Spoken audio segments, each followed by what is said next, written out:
Welcome to the show. I am MMA insider and Herb Dean's dog sitter, Joey Venti, and you're listening to the MMA History Podcast, the only podcast dedicated 100% to the preservation of mixed martial arts history. Interviews and stories about the early days of MMA direct from the men who lived it. Hundreds of interviews, thousands of hours of research, all conducted by the most obsessed mind in the business, the MMA Detective Mike Davis. Join us as we document the history of the sport we all love. Welcome back to the MMA History Podcast. I'm Joey Venti. I'm here with the MMA Detective Mike Davis, and we have another special episode. Today is part 3 of our series with novelist, professional wrestler, and MMA's first true superstar, David Tank Abbott. Thank you for being here. Oh, wow. It's my pleasure to be here. I'm here again. And I like how it's called MMA history, being that I have a degree in history. Yep. And I guess you could qualify me as a historian up to a certain point.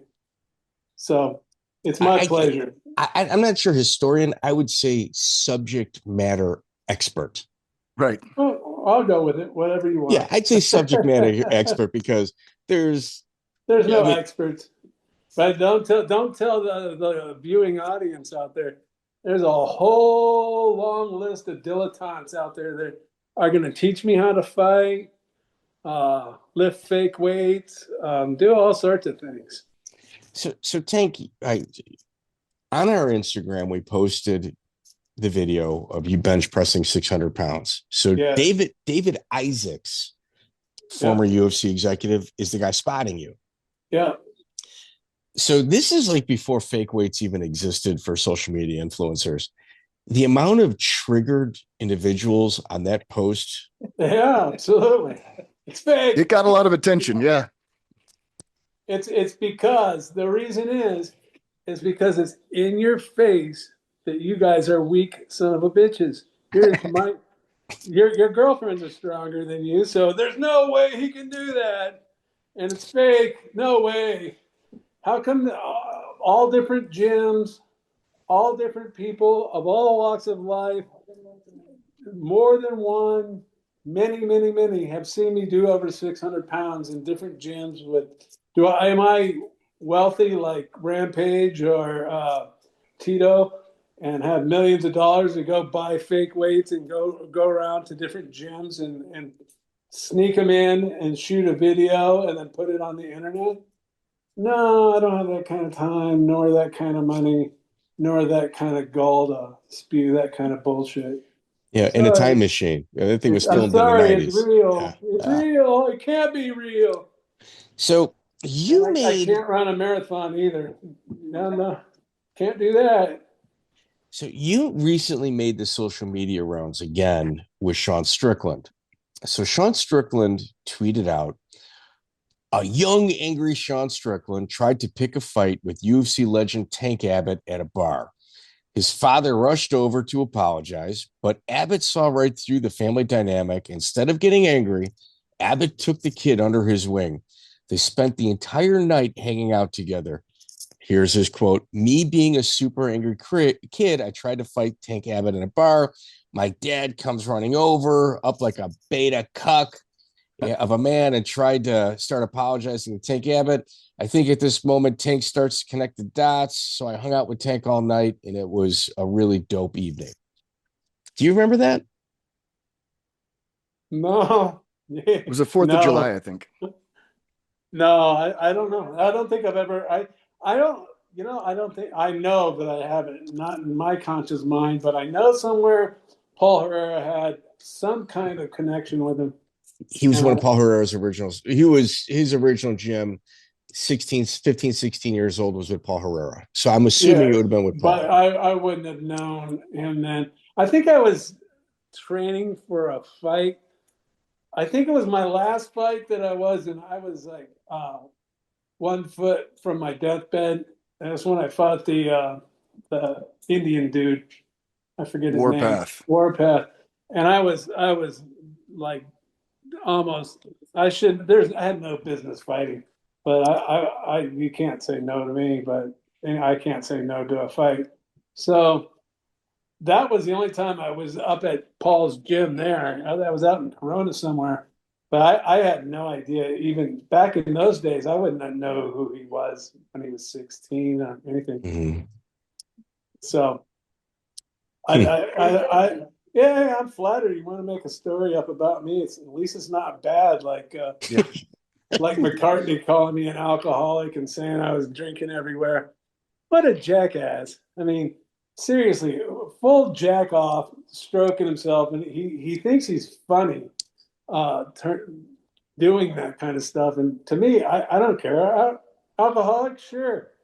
I'm not like some bum that got into wine. You know, they used to have a saying in jail, shower wino. But those guys are derelicts to begin with, and then they start drinking. And then people equate that with alcoholics. Look at alcoholics. You got like Churchill, Stephen King, Bukowski. There's guys that are responsible people that get shit done and like to have a good time. And I like to have a good time. I was a funaholic, and I dare to say I don't think there's too many people out there that had as much fun as I did. Man, I burned down the house, and like Rogan said on the thing, man, when Tank was at the cocktail party, it was a blast. It was fun. That was my life every day. But I took care of everything responsibly. I trained when I had to train for a fight. I did my stuff. And so Big John McCarthy wants to run around and spew just absolute. He's a card-carrying narcissist. That everything is about him. And, you know, he sits there and goes, oh yeah, Tank, I rent space out in Tank's brain. Well, I hope so. You know what? I have a brain. And you don't think people think about other people? Yeah, I think about you. You're in the trash heap over in the corner with smelly shit. And yeah, I think about you. And guess what? It doesn't cost anything. You don't rent any space because it's free. Joey right out the gate. Yep. Right out the gate. Guns a-blazing. We haven't even got to Tito yet. We haven't even got to fucking Tito yet. I have a one thing, man. Don't mention my name and I'll never talk about you. But if you do, I'll come back with the truth. I have the truth gun, and I'm not afraid of the truth. So, like, what's his name? Vitor Belfort, what's a bicyclist named Lance Armstrong of steroid use and Ultimate Fighting. It's like third time he's come up in the last like 4 interviews. Lance Armstrong. Go ahead. And the guy's a roid head, and all these roid heads comment me. Oh, don't start talking about the steroids. Why? Because it's cheating. You're a cheater. Right? What the hell's the difference? And like I say, a lot of people go, just imagine if he took steroids, what it would be like. No, you don't have to imagine it because I'm not that stupid or that small to take steroids and be a cheater. I mean, he should be wiped off the map. Just imagine if he never took steroids. He'd be a 170-pound little twerp. He'd be a welterweight. Yeah. So he calls me a dickhead. Go to Turkey or wherever you get for that hair transplant. And you probably have to take TRT because you got a couple of raisins hanging between your legs. Yeah. But that's and anybody ever brings up Vitor Belfort is the two things that come up. Oh, what about jiu-jitsu? That's what he got. He hit me with a shot. He has good hands. Big deal. So what? And then the next thing they say right after the fight part is, man, that guy's sauced out of his brain. Yeah. God, what a legacy. That's like Tito's legacy. He's the dumbest guy in the UFC. Although that other guy, that's I don't know what his name is, the guy that thinks the world's flat's closing in fast. Him and Frank Shamrock are right up there. Bryce Williams or something like that. Bryce Mitchell. Yeah, whatever. He's a real bright guy. And same with Frank Shamrock. Woohoo, smart guy. All right. When do you start seeing Dana White kind of hanging around trying to court Tito into a management agreement? Well, I didn't, because I moved on to WCW. Shit was hitting the fan. And you misspoke before, which happens, but you were saying that Tito was at UFC 6. He wasn't at UFC 6. He was never around. He only came around a couple times later in the process. That's when Paul brought him in, and that's when they were looking for somebody, because none of the real fighters would be fighting. So they had to make up this weight class for the little guys, the little ankle biters, the 200-pound victim weight guys. And they had Tito to fill in.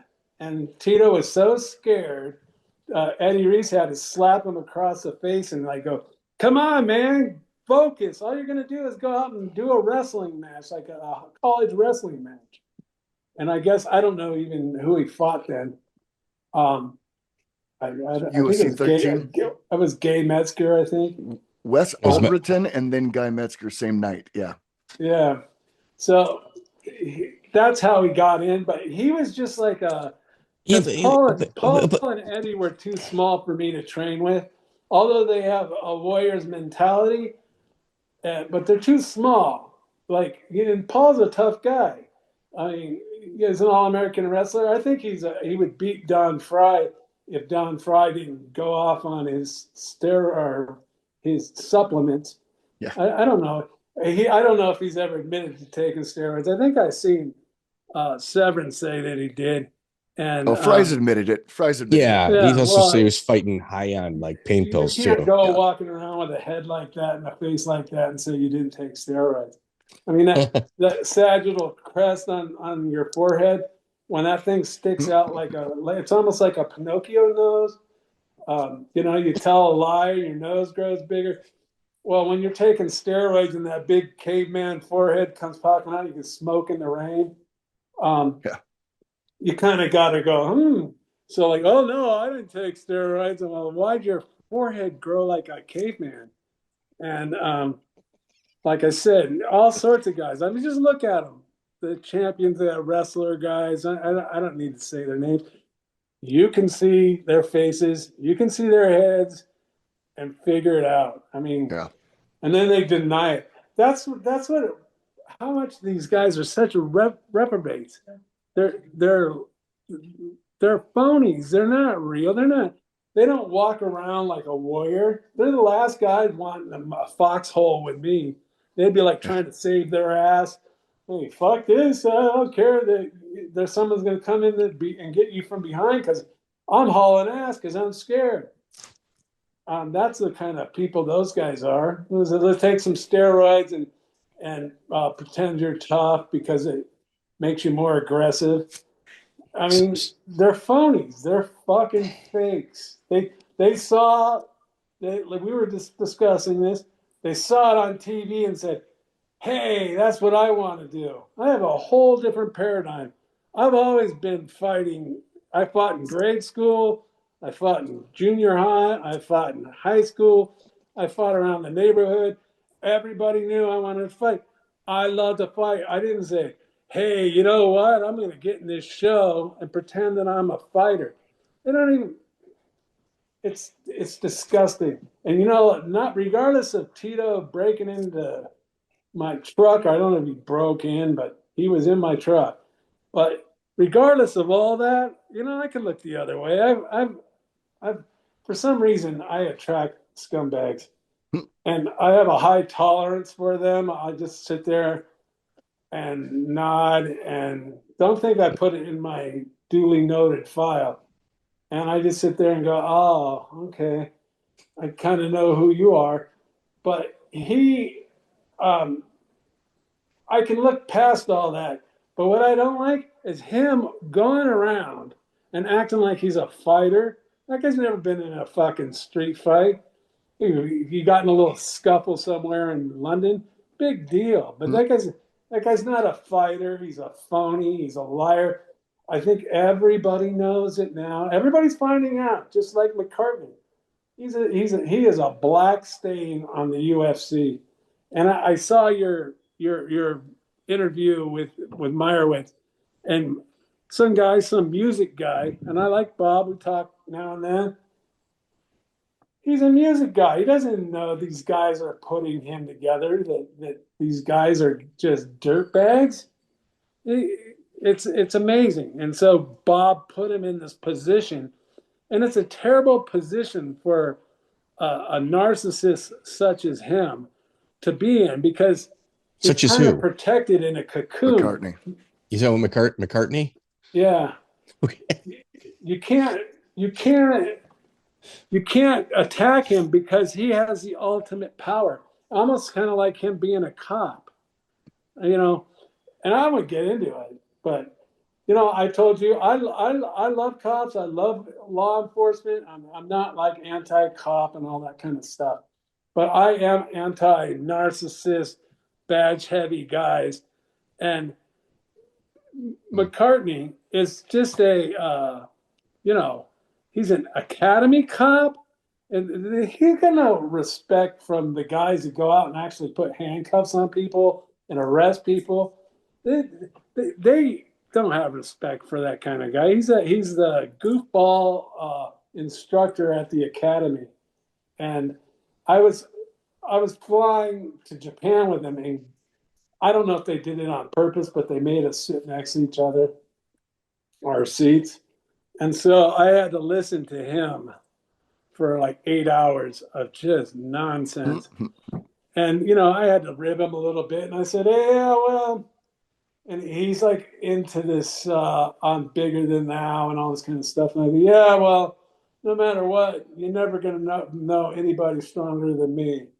Naturally, taking steroids, no one's ever going to be strong. You are meeting the strongest guy you'll ever meet in your life, just to rub it in on him. Man, he was so pissed off in his chair. Oh, man. Oh, inside, I'm just laughing hysterically. And at that point, he's pretty easy to play with. Anyways, at that point, he is sitting there. I tell him about my friends that I went to high school with that are LA sheriffs. And he's like, sheriffs? Oh, my God. Yeah, I think I told you this.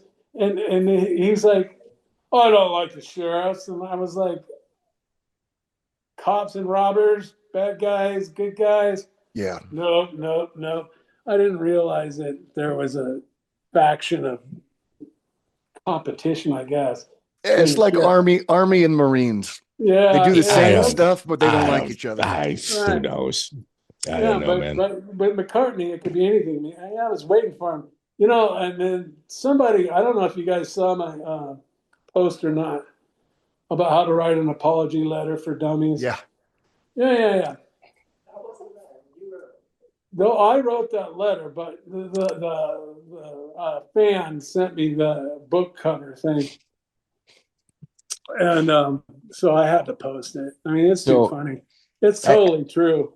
So for everybody at home, yes, if you'd want Tank to post something for you, all you gotta do is just meme somebody that Tank doesn't like, send it to him, and if it's good, I guarantee it makes his social media. Especially if I don't like it. Yeah. So Dana doesn't start coming around until you're in WCW, because he courted Tito. Tito and Chuck, he managed. Yes, exactly right. And I don't fault him. And preface this with, I had encephalopathy where I had poison going through my brain at the last.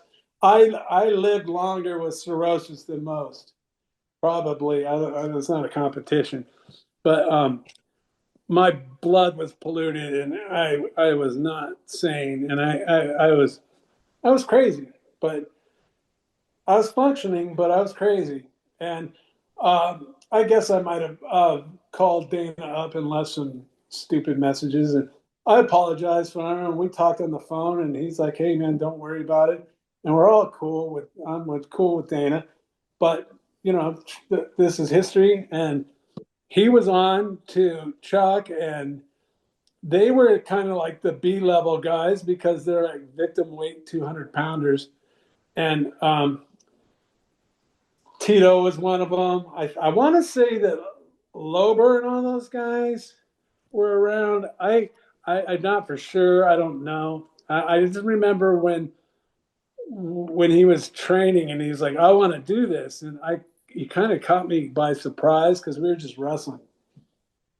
I go, what? I go, you want to be a fighter? Because it's like ridiculous. Like I said, he's a little beanpole. This is before his head started growing and taking whatever he was doing. I'm like going, you're never going to fight in the UFC. That's how easy I would throw him around. And I go, that's not going to happen. And he just go, oh, well, whatever. And then the whole show disintegrated, and I had to find something to do. And we all know how I got into WCW, and I left. So at that point, and the UFC was on the ropes. They yes, were at one point. They were on they the were going to go down. Yeah. And so Dave Thomas, who was just window dressing, acting as my manager, had no power whatsoever. He was basically just a answering machine on the phone from SEG. He took that, and now he's got a new protege or new star that he's going to make into a star. And after he fought in that show, because they couldn't find anybody, they got him to do an alternate show. This is how jack off stupid these guys are. Thomas is now fucking thinking he's Mr. Manager. And trust you me, I'm gone. I'm fucking on the road 24/7. I was never home. And when I was home, I was just there to wash my clothes and head out on a plane the next day. So they took, Thomas went and got a trailer, and they went, Tito, mind you, I don't know how long he was on TV, 30 seconds or whatever. They went around to wrestling tournaments, high school wrestling tournaments, and pulled this trailer of a thing behind his boat racing truck. And inside, he used to sell uniforms at boat racing things. Inside that, they made a whole bunch of Tito Ortiz shirts and stuff like that and put it up there. And then they had like signs that you make, that are like autograph signings and stuff like that. I'll say Tank Abbott, blah, blah, blah. And it's just a thing. So they had like Tito Ortiz, UFC fighter on the back, and they would park in these parking lots at high school wrestling matches. And all these kids would come up and go, who are you? And he would sit there and sign autographs to these unsuspecting kids, thinking that, what was he going to say? They didn't have an alternate, so I jumped in there, and that's who I am. And so Thomas then took his position or what have you, as that's when he started becoming a manager for somebody. He was never my manager. He was a phone answering service. Yeah. And so then he got Tito in on it. And then Thomas used to tell me all this time, like, come on, man, let's start a clothing company. And I'm like, I don't want to do that. I want to fight. I don't want to. I'm not here to make money. That's not what I do. I'm just lucky I'm getting paid to do what I love to do, and I'm not going to jail. I don't need to go. Let's start a clothing line. Hence comes Punishment Clothing. Yeah. And so they started all that, and I was gone. And that's when they started talking to me about Tito and Dana. They never said Dana. They just said Dana White. He was his manager, but they had these billionaire guys that are doing it, and they were in the boat racing scene, so it all kind of tied together, offshore boat racing, and that's how that came into being. Dana was nowhere around. Okay. And he was just like a manager for the B-level guys like Tito and Chuck and all those guys. They couldn't fight in the regular tournaments with big guys. Like Tito at that time is going to go in there and fight Mark Coleman, or and then before Shamrock got off his steroids and sucked up down to 200, he was going to fight Ken when Ken's all gassed up. That was not going to happen. And so then Dana bought the show, and voila. Guess what? None of those guys could fight any of the big guys. So guess what we got to do? We got to start a weight class. They made it 202 because Tito couldn't cut that low. And then finally, I guess too much heat came from it, so they made it down to 200. But and then back up to 205 when Tito stopped being able to make it. Couldn't make it. And then it's true. It's true. It's 100%. So, wait, let's recap this. It starts at 202. They get a lot of heat. They move it to 200. Mm-hmm. Tito can't make 200 with a little bit of time, so they move it up to 205. Absolutely. And so how does Joey, that's a trivia question. How does the 205-pound weight class exist? Right.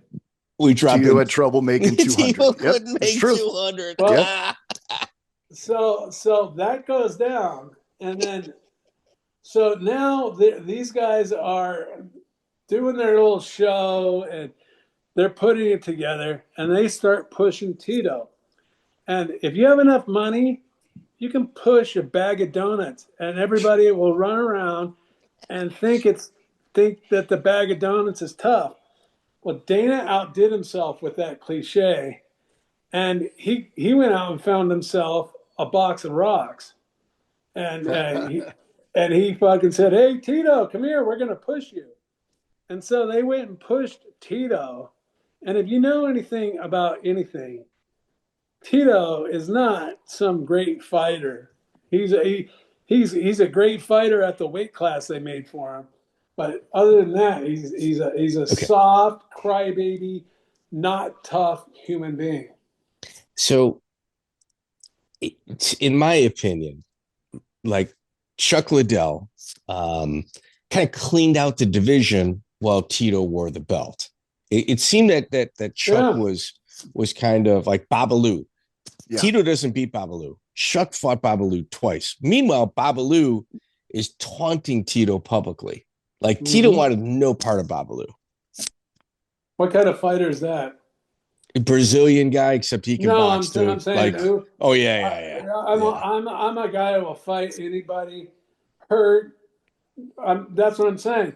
I'm the champion, and I'm like, oh, I'm not fighting that guy. Oh, no way.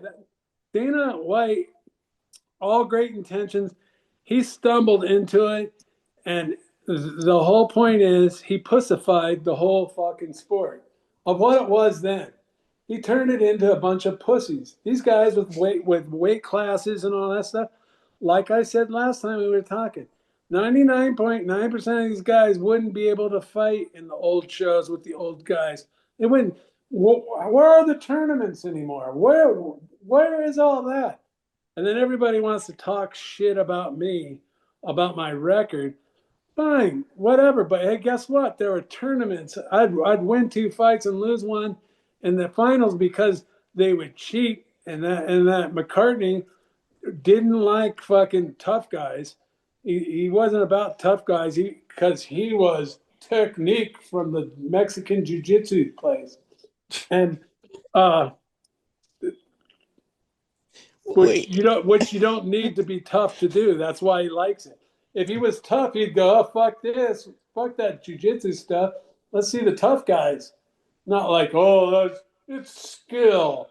Get over yourselves with its skill.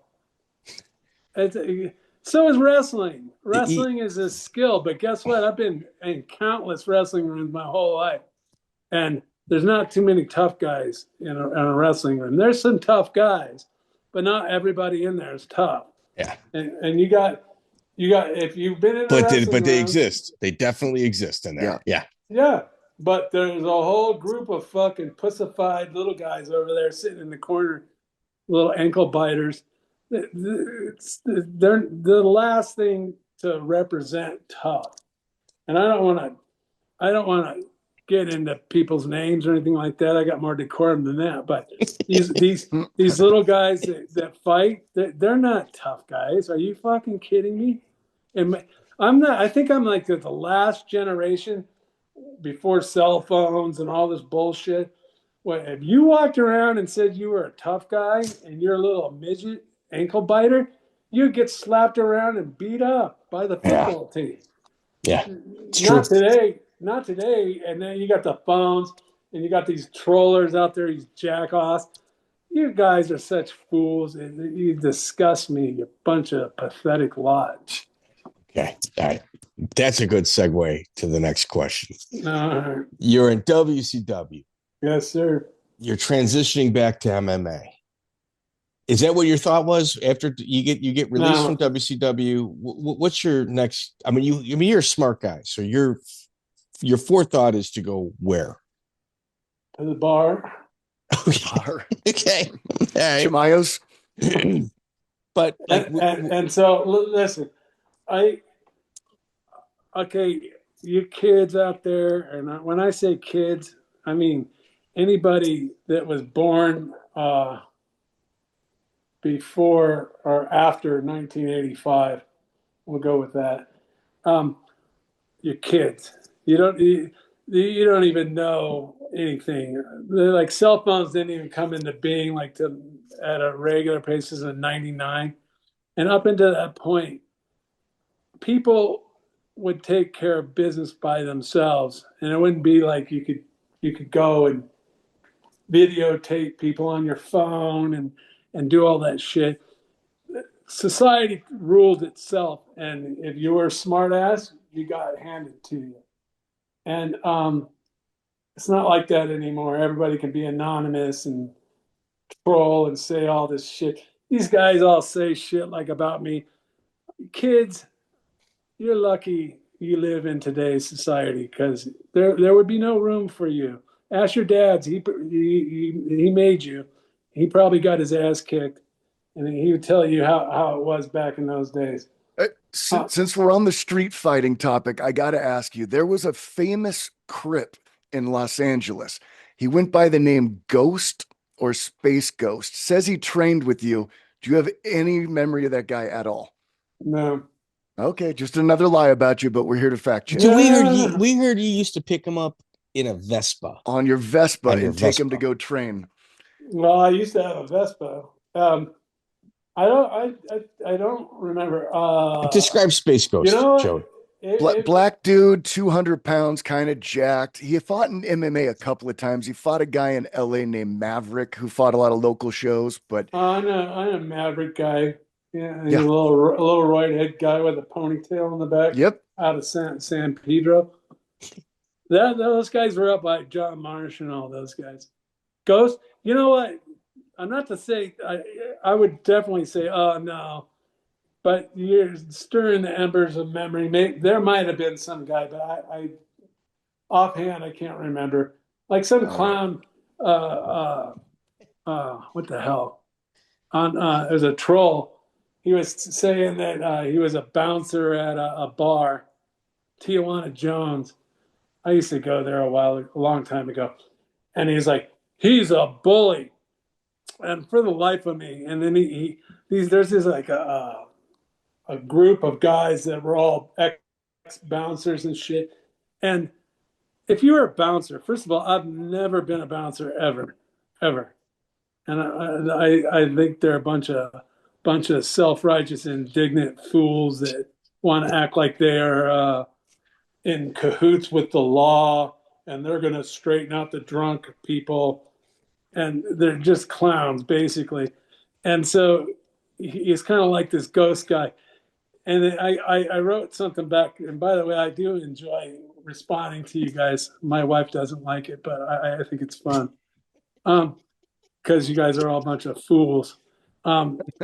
Anyway, so the guy is like going, I was a bouncer in the Paus, and the Paus used to be a Samoan family that I'm friends with and been for a long time.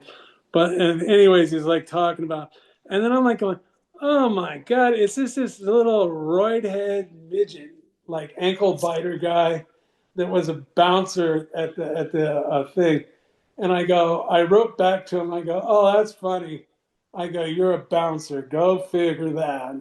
And I go, and I'm the bully.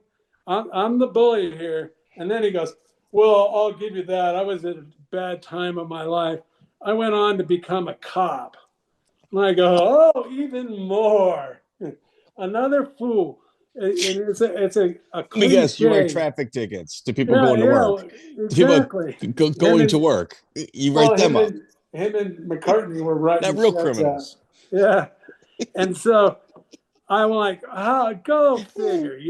You went on to be a cop.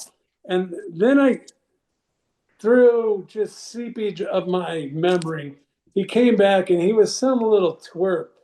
And I'm sure I probably said something to him here and there, and it probably upset his feelings.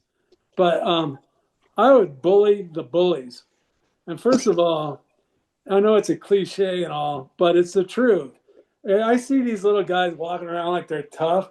You're damn right I'm going to get in your fucking face and go, who the hell do you think you are? And he's some fucking clown. And go live a life and don't think about typing troll bullshit about happened 30 fucking years ago. 30 fucking years ago. Are you fucking kidding me? You know, you're one of hundreds of people that I used to run across all the time. And guess what? You're lucky you didn't get beat up by me. Okay. We got a couple. You like that tangent? It's pretty good. No, it's pretty good. I enjoy it. I enjoy these actually. You and I had like a phone conversation like a month and a half ago where I heard a lot of these and I enjoy them. All right, so let's talk old school here. There seems to have been a little bit of animus towards you and your crew. You guys, by the early UFC brass, like David Isaacs and those guys who I have a ton of respect for David Isaacs. Like I like him a lot. He's a brilliant guy. But you got the Pat Smith altercation. You got the Alan Goes situation. And then like at UFC 6, Paul Herrera is accused of stealing Bob Meyrowitz's cigars. Well, no, I don't know. The after party. I don't know if it was public, but he definitely said it to me. Okay, so it was inferred. It definitely came across that way. Okay, so like, hey, did you take those things? And I know Paul, and I wouldn't hang out with him. Just like I did after I found out that thing with Tito, I never had said another word to him, other than talked about him. But if Paul's not a thief. Paul's not a thief. No, Paul. Yeah, if Paul took those cigars, I would never talk to him again, and I wouldn't have got him in the UFC. So, for instance, do you think that there's like an outside entity just trying to throw shade on you? Like something bad happens, oh, it's got to be Tank and his crew, or it's got to be this or that. Do you think that's what's going on? Yes, I'll tell you why. Because I'm the only fucking real motherfucker out there, and they want to run around and pretend like, oh, I'm a fighter, and eat their fucking steroids and all their bullshit and make them think that they're tough when they're not, when they're just scumbags. And so what better way, like John McCarthy calling me an alcoholic, that every 5 seconds, oh, he's an alcoholic, he was drunk all the time. All fucking lies. I was there to work and fight. I would drink at the cocktail party. Guess what it's called? Cocktail party. After the show. And I would drink there, and we would have a great time with everybody. I mean, Rogan said, oh, my God, we wanted to find you because you would party. Same with WCW. Everywhere I go, man, I used to have fun, and that's not by bullying people. Everybody calls me a bully as either a little pussy bully themselves, and they want to throw shade on me and say that because he's a bully. That's being a bully, calling somebody a name.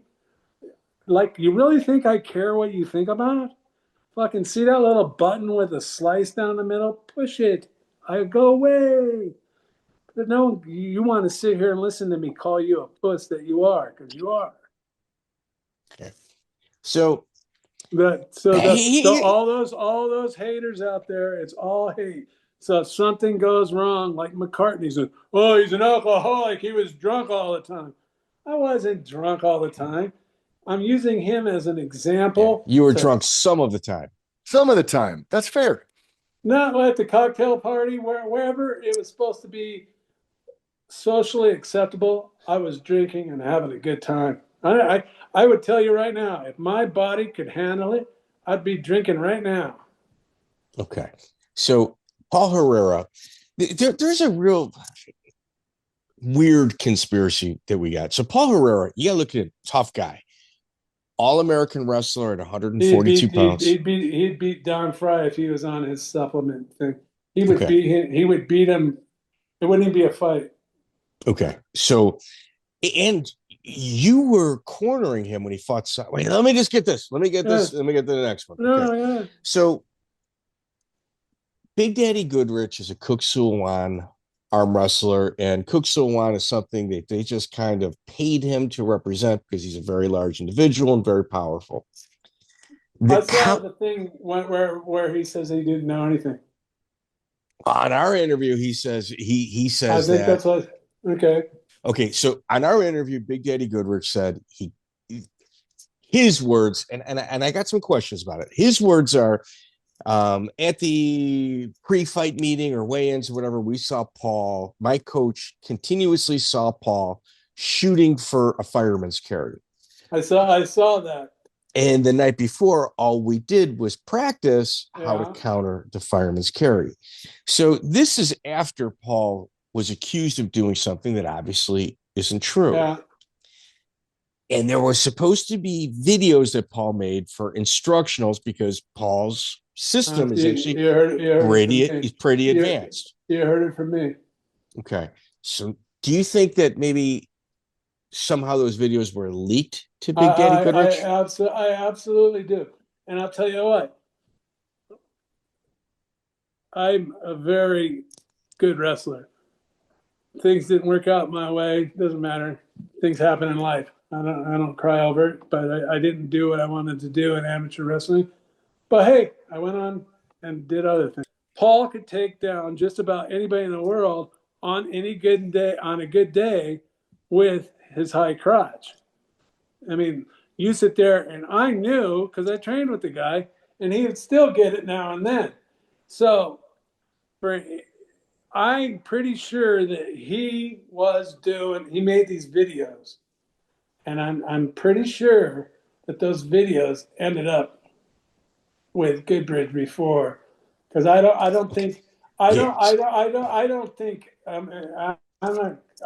know. Here, does it go with the UFC? Calling him a liar or not? He knew Paul was going to do that one way somehow, and that's where they came up with that. Okay. Do you think it went from the UFC to Goodrich or directly to Goodrich? It doesn't matter, but I would imagine it could have gone either way. Okay. Fair enough. You were also in Japan for the Kingdom show. We saw you in the corner of Paul Herrera when he fought Sakuraba. Yeah. It's a really, it's a confusing fight to watch because you don't know if it's real. You don't know if it's fake. I think it was a pancrase fight. It was a style fight. Yeah. Yeah. So like all these esoteric clowns, like, I'm in the what the fuck's that called? Pancrase or whatever. Is that fucking Pancrase was a fucking another professional wrestling with work fights and rules. And because all these other fighters, and they're going to mention names, and they all claim pancreas. This is like fucking professional wrestling. And so Paul went out there, and he didn't know what the hell he was doing with this pancreas shit. And lucky, they set him up to make them look good against me fighting Anjo, because that's why I was in his corner. And Eddie Reese ended up fighting like some guy named Takada or something like that. Yeah, Takada's tough. Yeah, no, so they got the two toughest fucking guys, and I'm sitting in the corner, and I guess I was supposed to lose to Anjo, and then that was gonna be like see, we kicked the fucking Americans' ass, and that didn't happen for him with Anjo. But yeah, so Paul went out there and was like, hey, what the fuck are you doing? Well, he tries to do a rope escape. Yeah. And they don't let him. And they refuse to allow him. And then Sakuraba breaks his ankle. Well, he didn't break it, but he fucking damn near close to it did. Yeah, well, what are you going to do? It was a setup. That's all I could come up with. So it is what it is. But you want to go to Japan and your first fight Sakuraba, that's kind of bad luck. And, in Sakuraba, like a few months later, bad call by the referee, McCartney, your guy. And was McCartney doing it? Yeah, and then they make figures. Conan come back out for a second fight and demand he loses, and Conan just gives up the armbar. And in our interview with Conan, he's like, dude, I had no choice. He's like, I read the room. I saw what was in front of me. I was walking back out there again, whether I wanted to or not. Mm. So like Sakuraba is a plugged thug at this point. And he's got Paul Herrera. Yeah. Yeah, no. But I mean, it was I don't know. Paul had some bad luck. That's all I can say. I don't know if it was karma. Whatever. Things didn't go his way with all sorts of things. With the Goodbridge fight and everything else, I really think if Paul wouldn't have, this is what I don't trust, and who am I to be a trust guy or not trust guy? That Goodbridge, although he hangs out with Fry, the Goodbridge is saying, "Oh, we saw him doing it in a warm-up session, and we came up with it real quick." That doesn't. No, it doesn't. It doesn't. Hold water. It doesn't pass the sniff test, because you're talking about like a traditional martial arts guy figuring out kind of a high-level grappling move, which is why my thought is, hey, Horian, would you mind coming over here and explaining this to us? Yeah. Yeah. Well, it would be pretty easy to fall into that. Like, how can we defend against this? What can we do? I could see coming up with that, just working it over in my head. So okay, but you have access to wrestling. You don't go out and plan for that. Okay, but you have access to wrestling. Yeah. Canada has never even, I shouldn't say never. In the last 25 years, they've not meddled in men's wrestling outside of an import from Nigeria. So like they don't even have grammar school or parochial school. They don't even have wrestling programs there. Right. They've never won a gold medal in Abu Dhabi. I love Canada. It's one of our best markets, but they need wrestling, and they need more wrestling. If that's how they're going to advance. Big Daddy didn't have a wrestler in his squad. Right. No. So how are they going to mimic that? Well, no. And I don't think that I could sit there and go, hey, look what he's doing. Let's come up with that. I think they had a tape of it.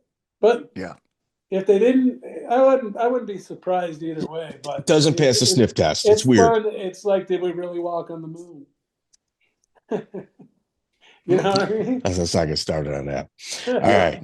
We believe everything NASA tells us, right, Joey? When the government is our friend. They wouldn't lie to us. We're dealing with algorithms here. We love all of that. Yes. All right. So February 28, 2003, UFC 41. You've got a little bit of time off from WCW. The brilliant matchmaking of the UFC gives you Frank Mir in the co-main event. No, that's that little jack off. What the fuck is his name? Joe Silva. What a fuck. Okay, now I don't get this. I'll go off on this one. Please. Art Davey, with Joe Peretti and Joe Silva. Who the fuck are those guys? And they're going to be making fights for everybody? No wonder the UFC almost went down the toilet before they started the game show. Fucking Game show. yeah, and the fucking game show. It's like fucking Family Feud. And Bob Barker. Yeah. Price is Right. And we'll fucking get a bunch of fucking college dorm guys, the fucking fraternity, fucking, and if you can get the right question, you get $10,000, and you get a bunch of fucking goofball college kids. But you know what? The only reason why that fucking worked is because all the fucking kids at home go, I want to do that. I want to be on Tough Enough or whatever. And they got all these guys on there that couldn't fucking beat themselves out of a wet paper bag. And they're going, fuck, those guys can do it. Why can't I? I can be a tough guy. And they do with the Family Feud. And then they go. Survey says. Right. What's the correct? I've never seen one episode of that show. Anyways, but I mean, I saved their ass because I guess everybody else. See, everybody at home, like I used to sit at home, believe it or not, with popcorn, and my family and my mom and dad, and we'd all sit there and we go, we should go on Family Feud, and we never made it, but if we did, that's what right. Wait. So here. So all these kids are. You're the co-main. I want to be a fighter. I want to be like that guy breaking the door in half. He's got to be tough. And so then it saved their ass, and the whole rest of the world is all of a sudden going to be a fighter. Okay. Well, in my generation, you got your ass kicked when you're that small. All right. So your co-main event after a long time off. Yeah. And they put you up against a very young guy. I've heard some. Mir. And this is not it. They just did a show, a reel on me on YouTube thing. It's 99% accurate, except for Big John McCarthy and Tito. Paul used to call him Loopy. I guess he used to be. I don't know if he told you guys, but Paul was Tito's special ed techer in high school. Dude, he said that Tito was in special ed classes. Yeah, and he used to call him Loopy. Well, I hate Tank, and honestly, it's a really good made-for-TV movie. Somebody that was in special ed and wins an actual title. Came and showed up and was the biggest fraud of the world. He's like that guy, the carpet cleaner guy. It's kind of funny. It's all coming out. Him and McCartney are the biggest clowns of all, and everybody's figuring it out.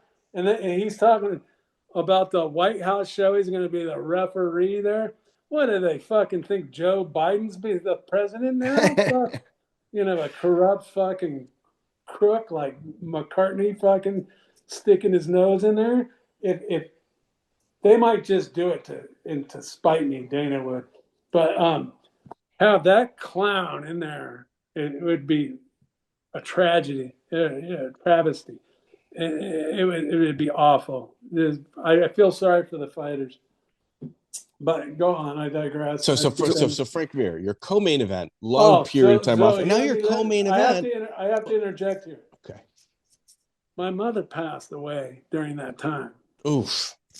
Yeah, and my mother is very special to me, but I couldn't fight. I didn't give a fuck. I didn't need to fight. I didn't want to fight.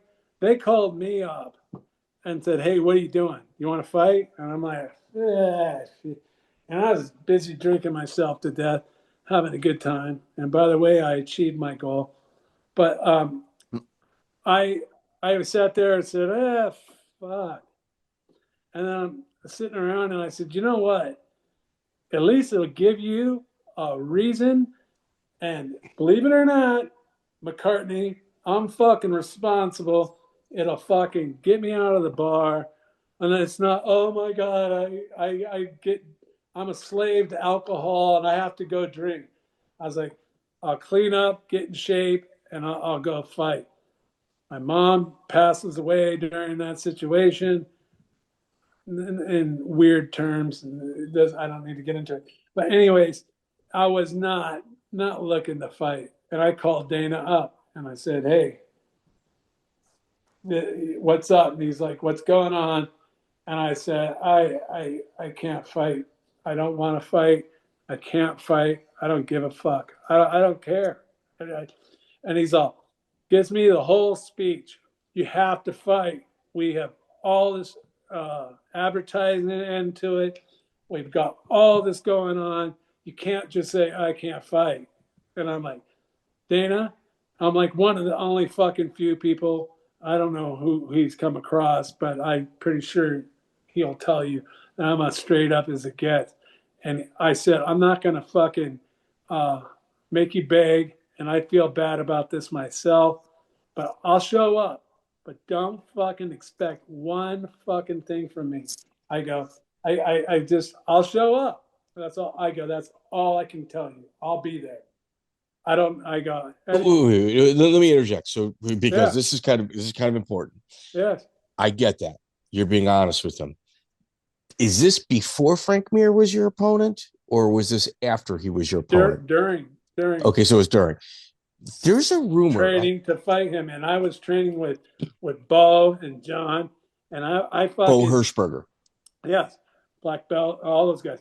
Those all up in South Bay. Those guys are tough as nails, and we were getting down. Me and John had some good fights, and we were training hard, and training wise, and I was prepared. Jiu-jitsu, they weren't gonna do shit to me. Like I said, you can, if you're at my level, you can figure out jiu-jitsu in I'll say 5 weeks, but in a month of rolling every day with fucking guys like John, stuff like that, they're not going to be practicing any of their offensive moves, but you ain't going to be getting shit on me. And I was a shell of a human being. And I fucking went out there. I was like, oh, wow, look, there's the president. Oh, wow, fuck, oh. What? Oh, it started. Fuck. And so I went there and fought, and I was like, oh, wow. And then that just started the whole downfall. I was like, fuck it. You know, you start asking yourself existential thoughts and what the fuck am I doing here? And what the fuck is the meaning of life? And what's up? I've stuffed my fucking bank account full enough to fucking be happy. I've done all this stuff. Now what? What the fuck am I gonna do? And this isn't it for me, man. I don't give a fuck about Frank Mir or anything about beating somebody or winning. I care, not one iota. And so I walked out there like a fucking I all those fights and after wrestling were like almost like I was a camera looking through my eyes. I wasn't even really there. It was like almost like a movie. Like I was a body, I was a camera, and I was saying, but there was no emotion. I was flat. I didn't care. Yeah. A few times, like we'll probably get to Cabbage and the rematch with Fatso Ferozzo.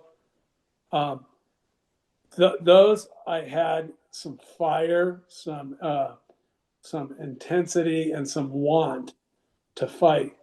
Other than that, it was like going to the gym and going to a wrestling room and fighting John Marsh. I was like, whatever, I don't care. And that's how I went into that fight with Mir. Taking a fight after losing your mother like that, like it worked out for Buster Douglas, but like that's the only example you can think of, man. That just doesn't put you in the right mindset. So no, especially when you don't give a fuck. I didn't have to prove myself anymore. After UFC 6, there was a point in my life, like, now you see what I can fucking do. And, oh, yeah, you want to sit there and call me fat because I'm not a roid head like you fucking pussy asses are. And all these little guys, all these trolls that jack off on the fucking thing and sit there and say, oh, don't say that about steroids. I mean, why? Because you're a pussy and you can't do it yourselves? You fucking steroids is fucking cheating. I don't want to sound indignant or anything, but you're a reprobate. You don't fucking have any fucking principles. You don't have anything. You can't. Your integrity, you zilch. You're a piece of trash. Is Frank Mir related to Dana White? I have no idea. I've heard that. I've heard actual uncle. I've heard people that are very well respected in the community, have lots of ties to Las Vegas, actual UFC employees say, no, it's his actual uncle. I don't really know that. That's kind of why I asked that. So the main event was Tim Sylvia versus Rico Rodriguez. You had Lindland versus Baroni, and Din Thomas beat Matt Serra. That was actually a pretty good card. Did you ever work out with Phil Baroni? He's a little ankle biter, isn't he? on the gas. 185. Let me tell you something. When I was like 260 and whatever. Those little guys, are you fucking kidding me? I mean, and when I say little, 200-pounders, I'm gonna fucking steamroll your ass like you were fucking hit by a fucking cannon. I'm fucking benching over 600 pounds, and every muscle in my body was strong, not just because I trained bench. I'm strong, period. And I bar none, anybody is mentally as tough as I am. All you little trolls out there that never done anything in your fucking life. Talk about fucking dying 5 times on a table and fucking coming back to being who I am now after fucking 5 strokes. And don't sit there and say shit that I'm not empathetic. Fucking for years, I walked around after 5 strokes being as dumb as Tito, and I feel sorry for that guy. Because I could get myself back to normal. That guy's fucking batting at the top of his list right there. Okay, that's a terrible way to go through life. So, do you remember when in the UFCs, Tito goes on vacation and looks the wrong way and almost gets hit by a bus? And it was like they kept saying they would shoehorn it. Tito Ortiz almost died on vacation. Tito Ortiz almost, I guess he got tagged up a little bit, had to go to the hospital. Doesn't surprise me. I mean, everybody, I used to, I was wrestling and I would sit there and I would go, what is going on? The world is not functioning right. We're in a simulation. Yeah, this can't be really happening. And Dana got snookered, man.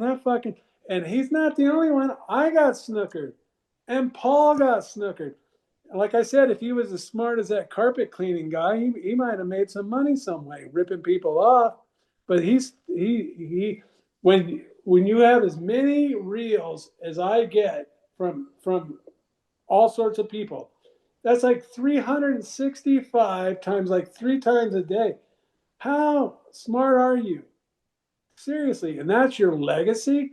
Everybody's finally coming around going, hey, you know what? That fucking Tito's a moron. And that's everybody else saying it. Well, let me just interject real quick for Tito's defense. Oh. Were you invited to he and Jenna Jameson's wedding? Was she the porno wife? Yeah, the porn wife. Yeah. I'm just trying to. That's probably his biggest scam of all. And he learned that from his ex-wife, the one before him. I can't even remember her name. But I guess he was cheating on her. So she took him to the cleaners of what little cleaners he had. And he went like, hey, that's a good idea. So he got hooked up with that porno wife. And don't get me wrong. Tito is like child support is coming real close to the end. So he's going to be fucking looking around to be doing something. And I got really excited because he got into the Lord temporarily. And he made a couple posts, reels. Yeah. And I was going, oh, this is going to be fucking great. I will go to church for this one. I'm not religious, but fucking, you think I'm going to miss a sermon by that guy? I'm like, this is going to be fucking awesome. Never mind my screenplay. This is what you want. Yeah. And I'm like, going, this is going to be awesome. Like, I was rubbing my hands together going, come on, man, this is going to be fucking great. And somehow he must have got heat for it because it dropped like a hot potato. I never saw anything more. And I was like, oh no, you're not going to believe this. Tito's found the Lord. Jesus, he pivoted to MAGA. Yeah. Oh yeah. Wow. I bet you Donald Trump. I'll never forget when he was going to start his little his channel. I was one of his viewers, by the way. And he went to go see the Trumps. The kids, the Donald Jr. kids and all that at the Trump Plaza. And they're like looking at him like going, okay, guys, see you later. Trying to just get away from him. And he's all, don't you remember I gave you shirts? I gave you signed shirts. And they're like, okay, Tito, okay, yeah, we remember. Trying to get away from him. And I was going, oh man, this is gold. But yeah. June 6th, 2000. Then another one. No, I can't let this go. He snookered the whole fucking city of Huntington Beach. And then they got right back in their face when he was reading they were signing him in or whatever. I don't. Yeah. Oh, he couldn't figure it out. He couldn't figure it out. Yeah, that was rough. Oh, dude, that was hard. That was hard. I felt bad for him. Like you don't know if it's from getting punched or if you don't know if it's no. That starts from the get-go, man. He didn't. No nutrition as a kid. No nutrition. Yeah, not kidding. Well, and then he had these come up with these sob stories. He grew up on the beach, underneath the pier in Newport. Before that was his thing. Yeah, I grew up underneath the pier. Is it true? Is it true? No, anything that Tito says is true. He was a. Oh my God. Hey, dude, here, fuck it. Here we go. Here, fuck it. All right, Spanky's. He was working at like an adult bookstore for a while. Yeah. Well, what does that mean? What does that mean? Like, there's only a couple jobs there. You know what I mean? Hey, what are you doing in there? He's a jizz mopper. Yeah, exactly. I mean, what a perfect job for him. Like you don't advertise that. That's something you do kind of like, hey, dude, shut the fuck up. You know what I mean? Like Spanky's? Yeah. Like, I'm from Chicago. Why do I know this? Yeah. Yeah, well, whatever. It's a good sponsor. You could do a whole. I thought about that. Like, why don't people just do a whole channel of his memes? You could come out with new ones every day. Every day. You have 10 years all set. Like here, he's employed at an adult bookstore. Like what? As a bouncer. There's no bouncers at an adult bookstore. You know what I mean? Like, what are you doing there? Yeah, exactly. Hey, let's go check out Spanky. Let's go pick up chicks at the adult bookstore. The bouncer's there. Well, he picked up his chick there. He definitely found out about her. Wow. Oh no, man. It's weird.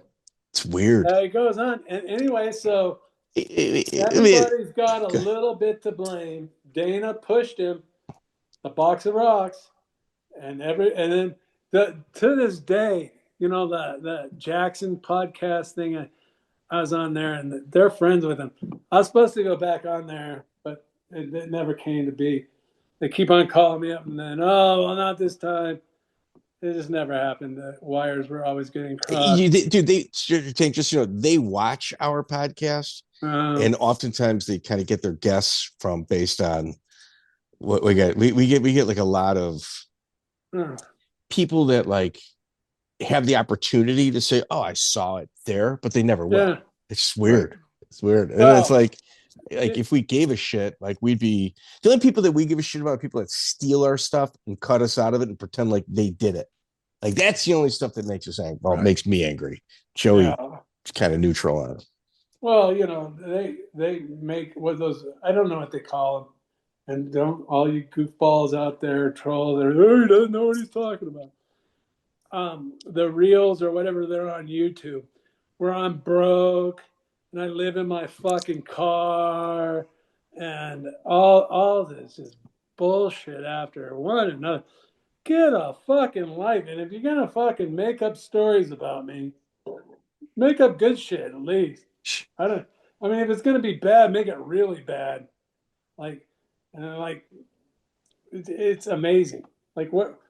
I live in a rented house and all the times are, you know, it's just a matter of time before everything goes to shit and everything. What am I going to do? Terrible. I can tell you guys, rest assured that I'm very comfortable. Good to hear. That's not the case with everybody, so we're glad you're doing well. No, for sure. Sure. Next fight? Yeah, so Kimo Leopoldo is your next bout. And it happened June 6, 2003, UFC 43. Was it Kimo or yeah, the second one was Kimo. It was Kimo. Let's see. Weren't motivated for that one at all. But you guys are both from Huntington Beach. Like it's kind of a neighborhood rivalry.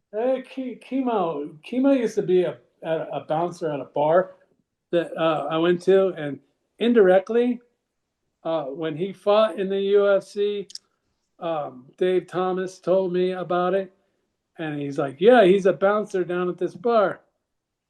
And he goes, he always sees you. He always comes up and says, "Hey, Mr. Abbott, sir, how are you doing? Come on in." He never makes you wait in line. I go, that guy, he's a cool dude. Kimo's always been cool. And never thought anything of him, like wrestling-wise and stuff like that. I had mutual friends, and I don't really call them friends, but mutual acquaintances that wrestled with him and said, you know, he's typical level fighter, wrestler, all that stuff. And he's tough for, you know, whatever. And anyways, Thomas said that guy's fought in the UFC, and Joe Sung was at the boxing gym I was at. And I'm like, oh, so that kind of indirectly got me, like, I could do that. I could kill those guys. And I never thought respect-wise much of Kimo. Even though he beat me, I was completely in another solar system. I got done with that fight, and I was telling Dana, I don't want to fucking fight, man, this whole time. I go, I'll show up. I signed this 3-fight deal. I'm a man of my fucking word, unlike all these other fucking derelicts and fucking reprobates that fucking fight for those guys. And I said, I'm a man of my word. I'll fucking show up. And the first thing I did after I got out of there, the show was still going on. Well, you know, people and all that stuff. I walked across the parking lot and went in. I was at the Hard Rock, and I had some friends from high school come watch me fight, and I was just like, The next day, I got up and flew to Costa Rica. I had a friend, a Vietnam vet, that did 3 tours. He was a short, fat, old guy that would wear the field jacket that would always walk around with me. Did 3 tours, and he did 3 tours in Vietnam, and he was no stranger to firearms and shooting people. And so I said, "Hey, I'm going to fucking Costa Rica, and I got a ticket, and I fucking got on a plane, and he was going to go with me, and he didn't do his paperwork right, so I ended up going by myself. And I was down at some. Were you in Jaco or were you in San Jose? Hako outside of there. Yeah. And then saw the monkeys on the back, beach, stuff like that. It's pretty cool. Yeah, the Beetle Bar. There's a fucking strip kind of thing. Anyways, so I went there by myself, and I was. Somebody gave me some fucking Nazi book, and so I was sitting. I get up and I was kind of a weird segue. Go ahead. Yeah, I want to hear more about this Nazi book. No, it was like a hard copied book, and it was like some Nazi dude that was like a Himmler kind of guy. I think it was Heinrich or something like that. Heinrich Himmler? It wasn't Himmler, but he had like the swastika and the black and white cover thing, and I guess I could read that, and I'm all fucked up. Not drunk, but just mentally just fucking more down that road of fucking what's life about, man. This is, like I said, I had enough money to fucking not worry, even though I was living in a rented home in my car in front. And I was like, fuck. I ended up, anyway, so I'm at the pool bar with this book with swastikas on it and shit. And that'll get attention. Sure, went over well. And I can't imagine. There was a bar there called Los Sueños. The Dreams. Okay. Yeah. And so everybody's like, oh, who's this fucking big guy with a shaved head and goatee and a fucking book and drinking cocktails and these fucking iguanas and shit. And I'm reading this book on this fucking Hitler dude, fucking Nazi dude. And I am a fucking basket fucking case. And I'm sitting there fucking, I'd start crying.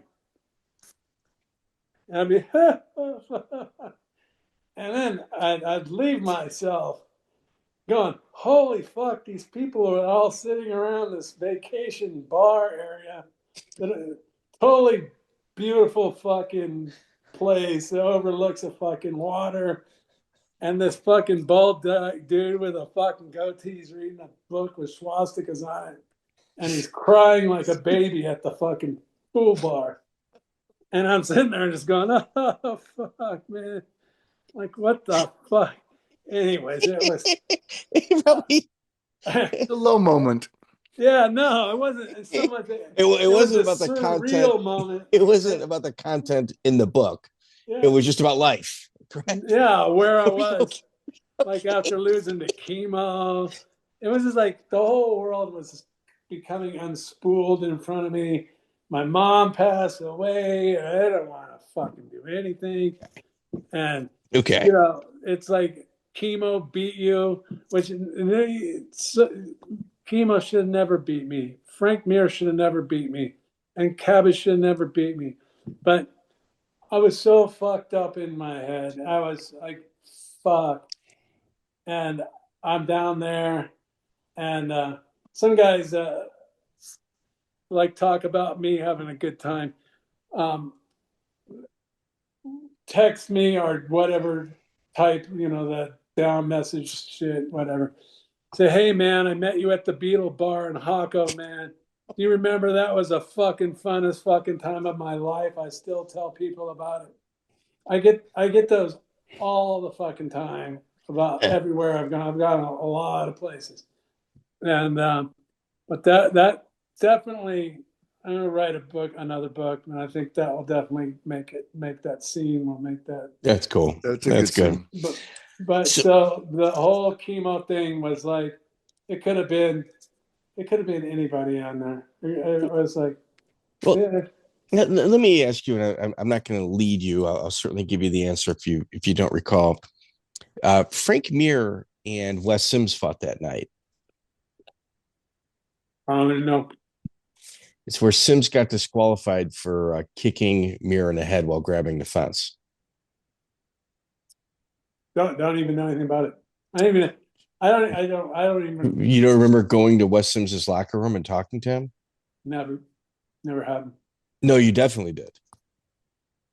You Not did. that I remember. No, Okay. that was the same time. That was the same time that I went to Costa Rica. I don't remember. Okay. It could happen. I don't remember Okay. whatsoever. So this is, I remember getting this in real time. Sims grabs the fence and lunges while forcing his foot through Mir's head, and he gets disqualified. And then he throws his mouthpiece, and he's the bad guy. And his words privately, never on record, he says, "Man, I'm really down in the dumps. I'm thinking to myself, what the fuck did I just do? I can't believe this, blah, blah, blah." And then Tank Abbott comes in the locker room and he says, "Lean into it. What the fuck, dude? Be the fucking bad guy. They need a heel. They need somebody to." That didn't happen. No. Really? Coleman even said it. He was there. I could consider the source. Coleman, he said. I'm telling you, with the words mouth, it didn't happen. Okay. Yeah. These people make up fucking stories about, and do you think I care? Well, I mean, it was a kind story. I mean, it wasn't like it was, was bad. but I don't remember. You know what? Yeah, it could have been at the after party. I almost positive it was there. Maybe it was at the after party. It could have been even at the after party. It might have been in passing, but it's like me saying, "Hey, what's over there?" It's like what, like. Well, it meant a lot to him at the time. It was a big moment for Sims, not a big moment for him. It was a big moment. Yeah. Well, put it that way. It was a big moment for him, and I'm glad I did it for him. Whatever. So right around this time, you start working out with John Marsh. Yeah. The rumor was that it was almost mandatory for you to work out with him by way of like the UFC kind of requesting it. No. Okay. How do you connect with John Marsh? Yeah, Dana. Dana called me up and said, "Hey, you want to come fucking fight?" And I said, nah. And then I said I'd do like a 3-fight deal, make it worth my while. And they made it worth my while. I went there, and Silva was not part of it. Like I said, that guy Joe Silva. Yeah. He wasn't part of it. Dana was putting this together on his own. And so what was the question again? So John Marsh, how do you guys connect? So I told Dana at the time, I said, "Hey, I've been wrestling for like last 3 years." And I go, I haven't really done any jiu-jitsu or anything like that. And I know that's where it's going. Fight-wise, jiu-jitsu is something that you need to pay attention to. Not that it's hard to learn. It's actually very easy to learn. That's why all the pussies do it and say, "I'm a jiu-jitsu guy." You just needed to change your training up. Okay. Well, so he goes, "Well, let me see what I can do." And he called me up and he goes, "Hey, I got this guy named John Marsh, and he'll train with you." And I said, "Okay." And he goes, "Yeah, he's knows his shit on jiu-jitsu and all that kind of stuff." This is before Frank Mir.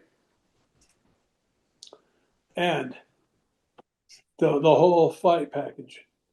Yeah. And so that goes down, and I started rolling with John. And do you guys get along right away? I mean, you're one of those guys. John's a pretty easy guy to get along with. Impossible to interview. Yeah, it doesn't surprise me. He's not much of a he's a tough guy, especially when he's all on his supplements. But that's true. But I don't think he cares. But he's a tough guy, and we like I said, they used to have like an octagon in the backyard up there in the South Bay, and we've had some good scraps in that thing. Just nothing like wide open, but it's pretty close to wide open. And he knows his shit really good. And So um, I was like a sponge, man. Fucking, like I said, I wrestled since 8 years old.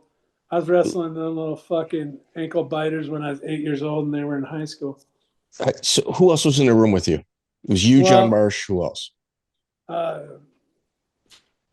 John Sybil, City, um, and what's his name? Bo. Hirschberger. Okay. Yeah. Anybody else is there, and I forget. I those were the main guys.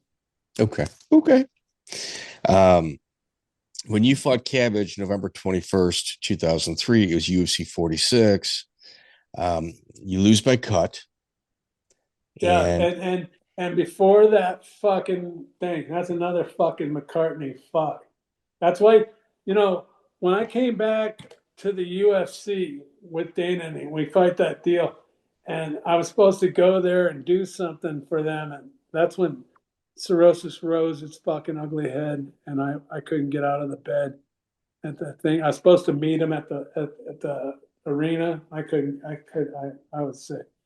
Anyways, So you fought this fight with cirrhosis. all the fights after wrestling were all cirrhosis. Jesus. And sick, and did you have the shakes in the morning?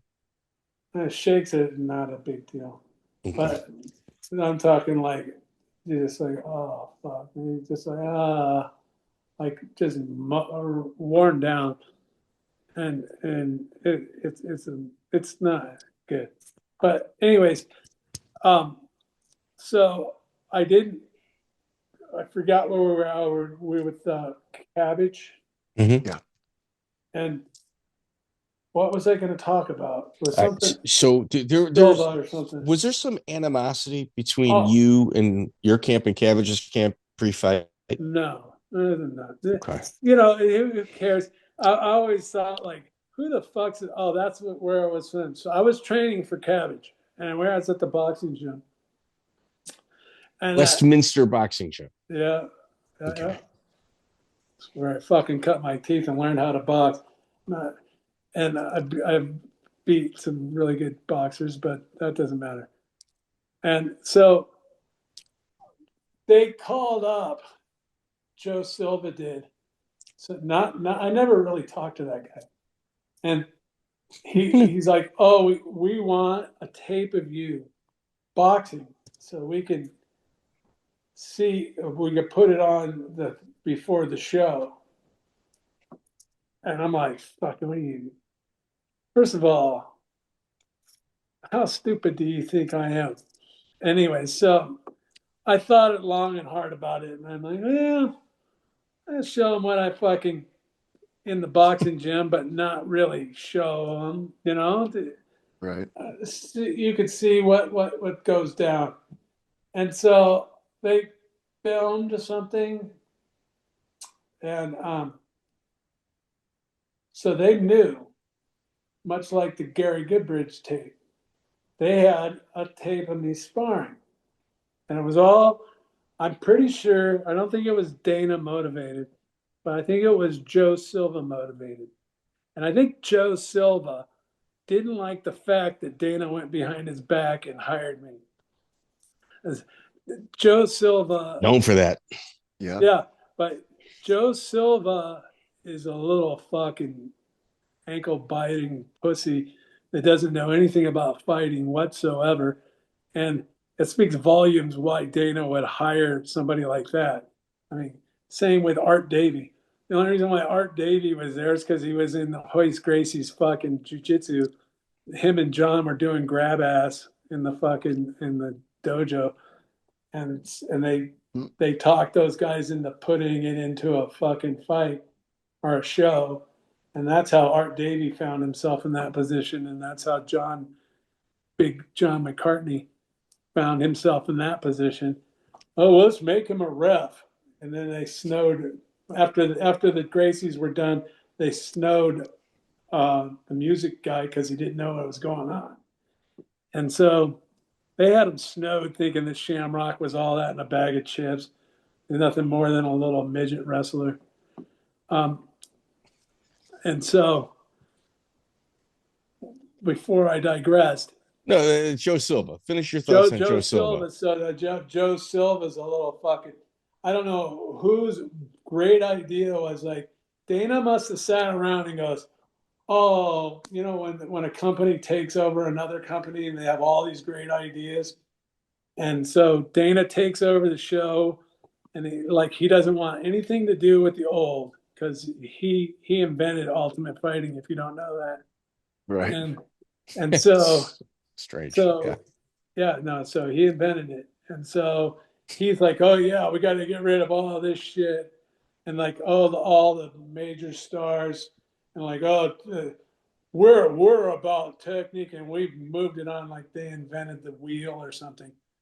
And so Dana's like, okay, we'll pick the greatest fucking what do you call those guys? Matchmakers. The greatest of all time, some little goofball that's got beat up his whole fucking life, and he used to work at an arcade. His whole fucking thing was fighting was playing on the fucking kung fu machines in the arcade, and he's gonna pick the fights of who's gonna fight, and then they all fell in love with Tito. God knows why. Like that speaks volumes about who they were back in that show before the game show came. Yeah. And so they started with Joe Silva, and Joe Silva's gonna fucking do the sneaky go behind Dana's back. I don't know if he did know or not know, but they're gonna come video. And I'm like, what the fuck? What? Go ahead. Here it is. This is how you can look at my old fucking fights. They're not you can't fucking box in a fucking fight. You can learn how to throw structural punches, technical punches, but you can't fucking box in a fucking fight. And so they go and they film me, and I'm like, whatever. And so I'm like, watch it all to your heart's content. I'm pretty sure that he sent it to Cabbage. So Cabbage knew that I was going to bob and weave and duck and get under and come inside. And he worked on that fucking knee. I'm pretty sure.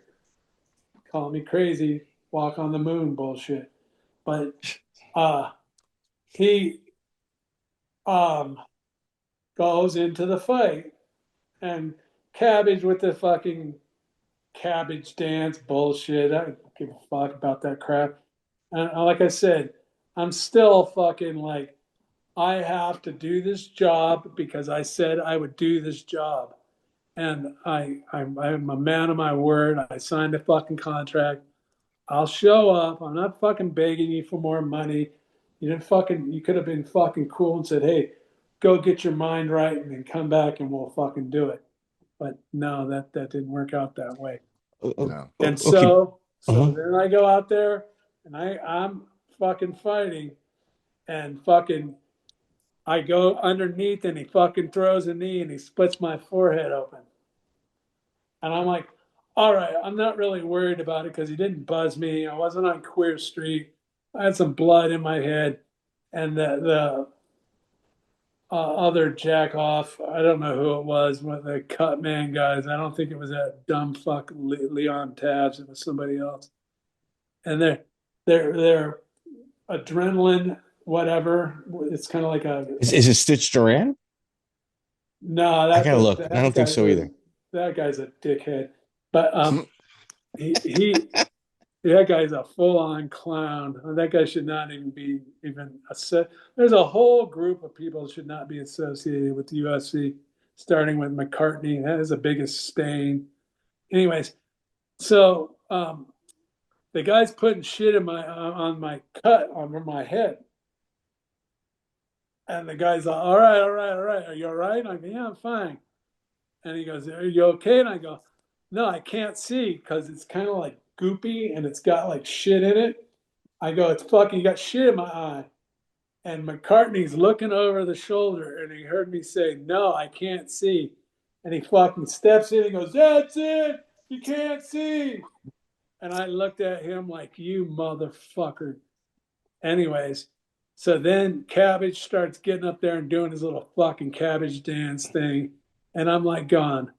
That's when the switch hit in my head. I was like, I'm gonna get that fucker right there. I go, I'm gonna get you, fucker. And then John threw a water bottle at him, and there was a little bit of a melee going on. No big deal. They wouldn't stitch my head up, and then my fight. Let me just kind of like set this, like put a little context to this. They stopped the fight for a doctor to check you. They allow the cut man. You got to remember. Let's really look at this. Cabbage earned that cut. He earned it. So now this guy is going to close the cut, and if Tank doesn't say, "Hey, he goes, yeah, I'm good to go." Now he's got an adrenalized cut to go back into the same round with. Like that's right. That's right. Not During right. the round. No, it's that's not right. Well, I'll tell you right now. They were, if I wouldn't have said anything, and McCartney wouldn't have stepped in there. All right. But the whole point is, I don't know if you guys saw what happened in Hawaii. Oh yeah. Of course. Oh, yeah. We'll get there. We'll get there. What the fuck? Now I'm like, fuck that guy. And then John was starting a little bit of a commotion.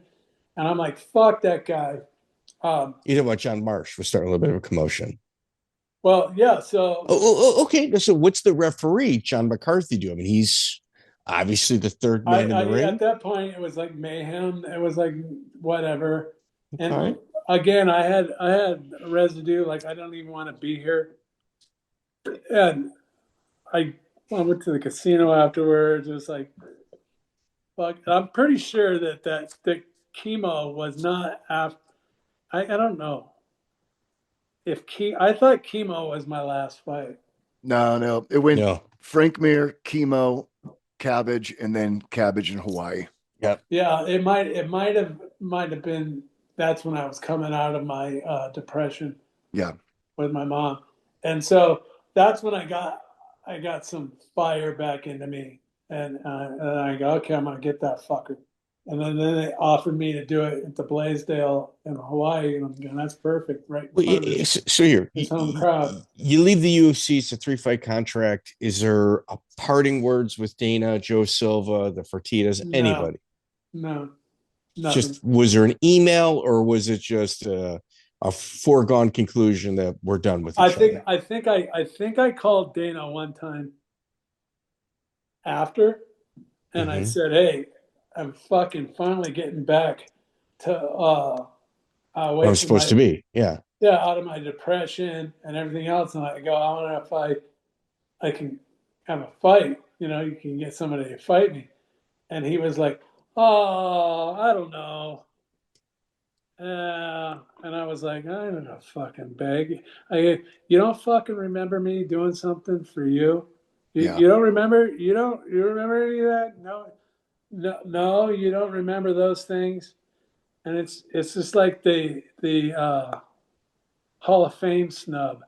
It's like, why are you snubbing me? I mean, everybody. I don't. To be honest with you, at a certain point, the last time someone said, "Oh, you want to be in the UFC Hall of Fame?" and I said, "Sure. Why? Who wouldn't want to be?"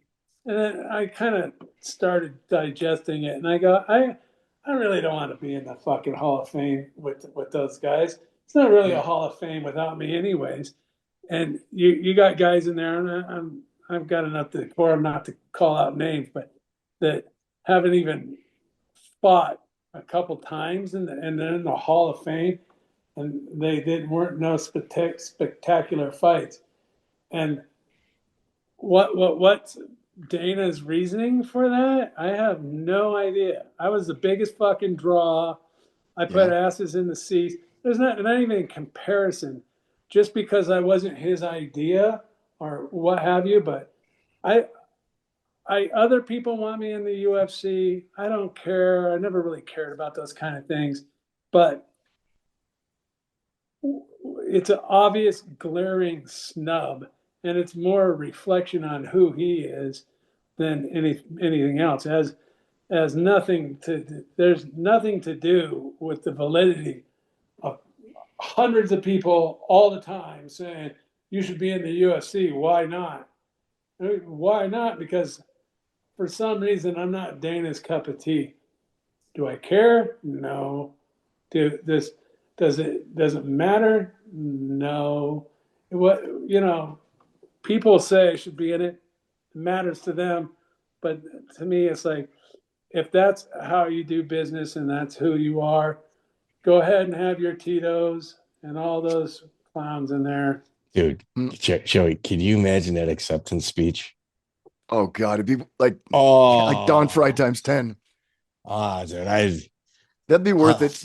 Honey, get the entire box of Kleenex. I'm gonna need that. Yeah, and maybe some baby oil. We're gonna need that. We're gonna need to too much this. oversharing again. Mike. We're gonna need to watch this in slow motion. It's like the Dana White fucking Fight Club, and it's not like I want to be part of that club. Come on, I mean, it's the most blatantly obvious snub that there is, and why? Because for some reason you want to make up some idea or reason, or you want to talk about my record. Who cares about it's my nothing record? To do with it. Record has nothing to do with it. You're a pioneer. 100%. Record has nothing to do with anything. And 100%. And you want to know what? Dana wouldn't have a job if it wasn't for me. You think people were watching after that shit was going on? No. They were sick of that Brazilian jiu-jitsu crap. No one cares. No one cared about it. And if I didn't come by and knock the shit out of Matua, everybody would have gone, fuck this, and it would have gone just like Bellator and everything else. Wouldn't have it would that and the fucking game show thing that fucking a lot of people say, hey, I can fucking play Family Feud with my family. Well, I'm gonna go on that show. And it's the same thing with Tough Enough or whatever the fuck it's called. I agree with that. There's a couple people that have been snubbed, by them. And if you kind of really look at like Mark Coleman, for instance, like he got in because he's the first UFC Hall of Famer, but then they also are first UFC heavyweight champion. But then they bring him in, and it's like Pete Williams fight. One, he gets knocked out. Two, it's with an illegal kick. Pete Williams was wearing wrestling shoes. Yeah. In the counter where people go, oh, it wasn't illegal back then. Yes, it was. It was illegal back then. It absolutely was. And the ground of grabbing of fence by Pete Williams with zero repercussions from the referee at the time, where Mark would barely touch the fence to maintain top position. John McCarthy. Where Mark would touch the fence and Big John would be like, I'm going to take a point. His words, I'm going to take a point. Like it was. You're trying to tell me he's not corrupt and a crook. Well, I can tell you, if there's going to be a fight that's Hall of Fame worthy of Mark Coleman, do a moment. Do the Pride Grand Prix. You own the Grand Prix. Put the Grand Prix in there. But fight, you tell me what. It's too embarrassing. Oleg Tank fight. How come that's not in there? Dude, that Oleg Tank fight. Oh, it should be 100%. Absolutely. Absolutely. But for some reason, and I'm not in Dana's we said that to Oleg. We said that to Oleg. Yeah. Well, and I'm not in Dana's head, but for some reason, we must represent old school, old fucking real tough guys, not some guys that go to a gym and learn how to fight. If you ever sit back and dissect what he does, like with Kimbo and all those kind of things, he doesn't like real tough guys. He likes the guys that could train and do things, but that aren't really tough. You know what I'm saying? It's his own personal thing. And it says he owns the fucking show. He can do whatever he wants. I don't care. Well, I ain't going to cry to be in it, but it's not really a Hall of Fame without me. Joey and I had a conversation earlier this morning where, and I know we're like way off topic here, but there's different phases of the UFC. So like there's, the purposeful Gracie mismatch phase. infomercial. Yeah, the Gracie infomercial. And then when John Peretti takes over, it's definitely it swings over to like the modern version of mixed martial arts. And right. Peretti did a And good job. I was there, and I don't even know who the fuck Peretti is. I honestly got it. I don't remember seeing him. I don't remember anything. And you have to understand these Bob and David Isaacson, fucking head from their ass when it came to fighting.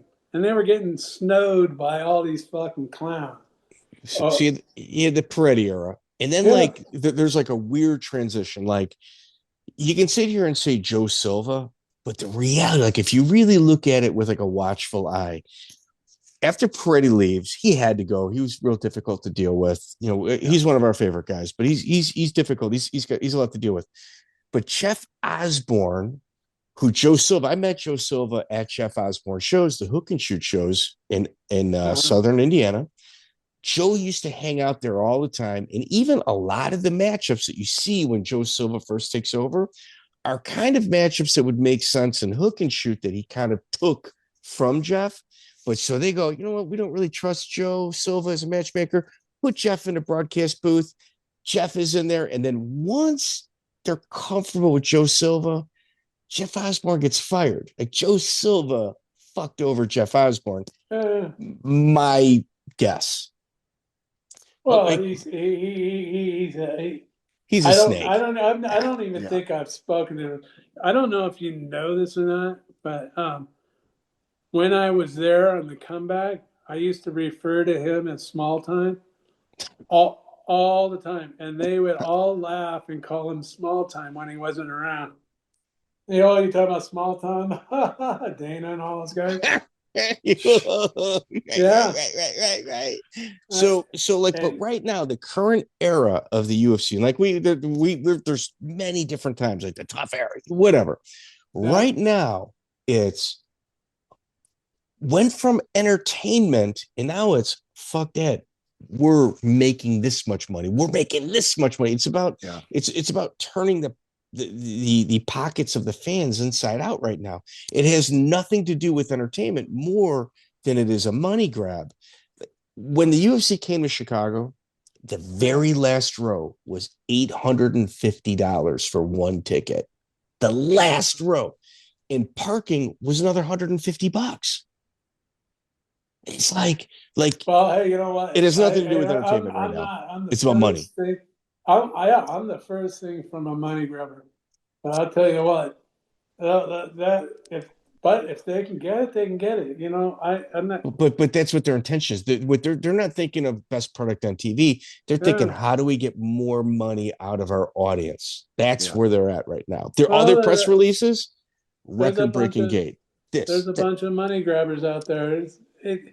It's not the same. You know what? There's nothing you can do about it. It's not the same. Dana pussified. He wokenized. It's like woke UFC. It's not the real UFC. You guys, kids out there. Let me counter. No clue. I'd like to give you some pushback here. But look how hard I'm pushing back on this. So Dana White goes, we're not that woke shit. We're not doing this. We're not doing that. We're totally. Wait, hold on. Let me finish. So who'll say that stuff?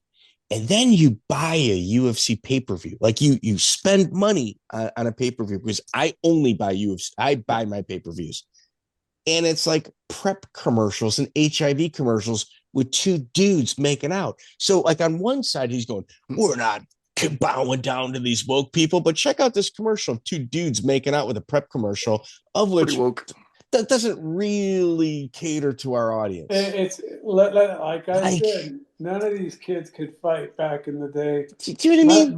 My was the last generation, and I'm telling you, I might have been just the last generation. All these guys are fuck. Are you kidding me, you kids? You guys are pussies. You wouldn't last a fucking week in my growing up years. Like I said last time, you guys were fuck. when you go out with me, you'd wake up in the middle of the fucking night screaming for your fucking mom in a cold sweat. Ah, what the fuck? Oh my God, this guy's crazy. I did that every fucking single night. And then these you run around saying, oh, he's a bully. He's out there beating people up.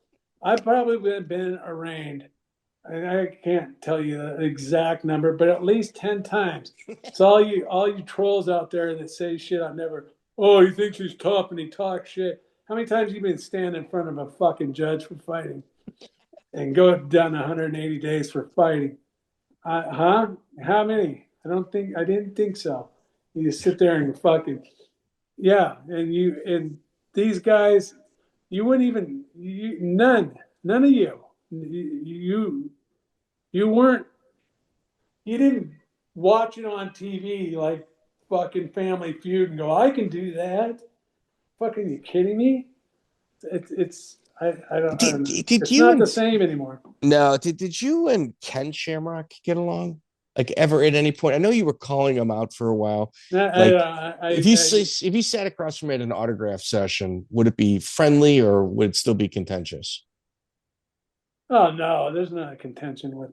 Okay, good. I guess I never said anything bad about Ken other than Yeah, he takes glam rock. steroids. Yeah, he called him glam rock a couple of times. You wanted to Well, fight him, whatever. That's like whatever. and then he backed out. He also called the cops on Paul Herrera for he beating up. He didn't call the cops. It'd be impossible for him to call the cops. What is He the gave an interview saying that. Yeah, well, fuck, he's a narcissist. He wants to get it all about him. It's the truth. I was there when Paul fucking beat that fucking clown up. I was right there. I fucking kicked him in the side of his fucking ear. Did you? What about Bob Meyrowitz's assistant, Paula Romero? Did you get along with her? Yeah, I got along with Paula. I often wondered whatever happened to her. I see her on Facebook. Yeah, I have no idea. She was a good person.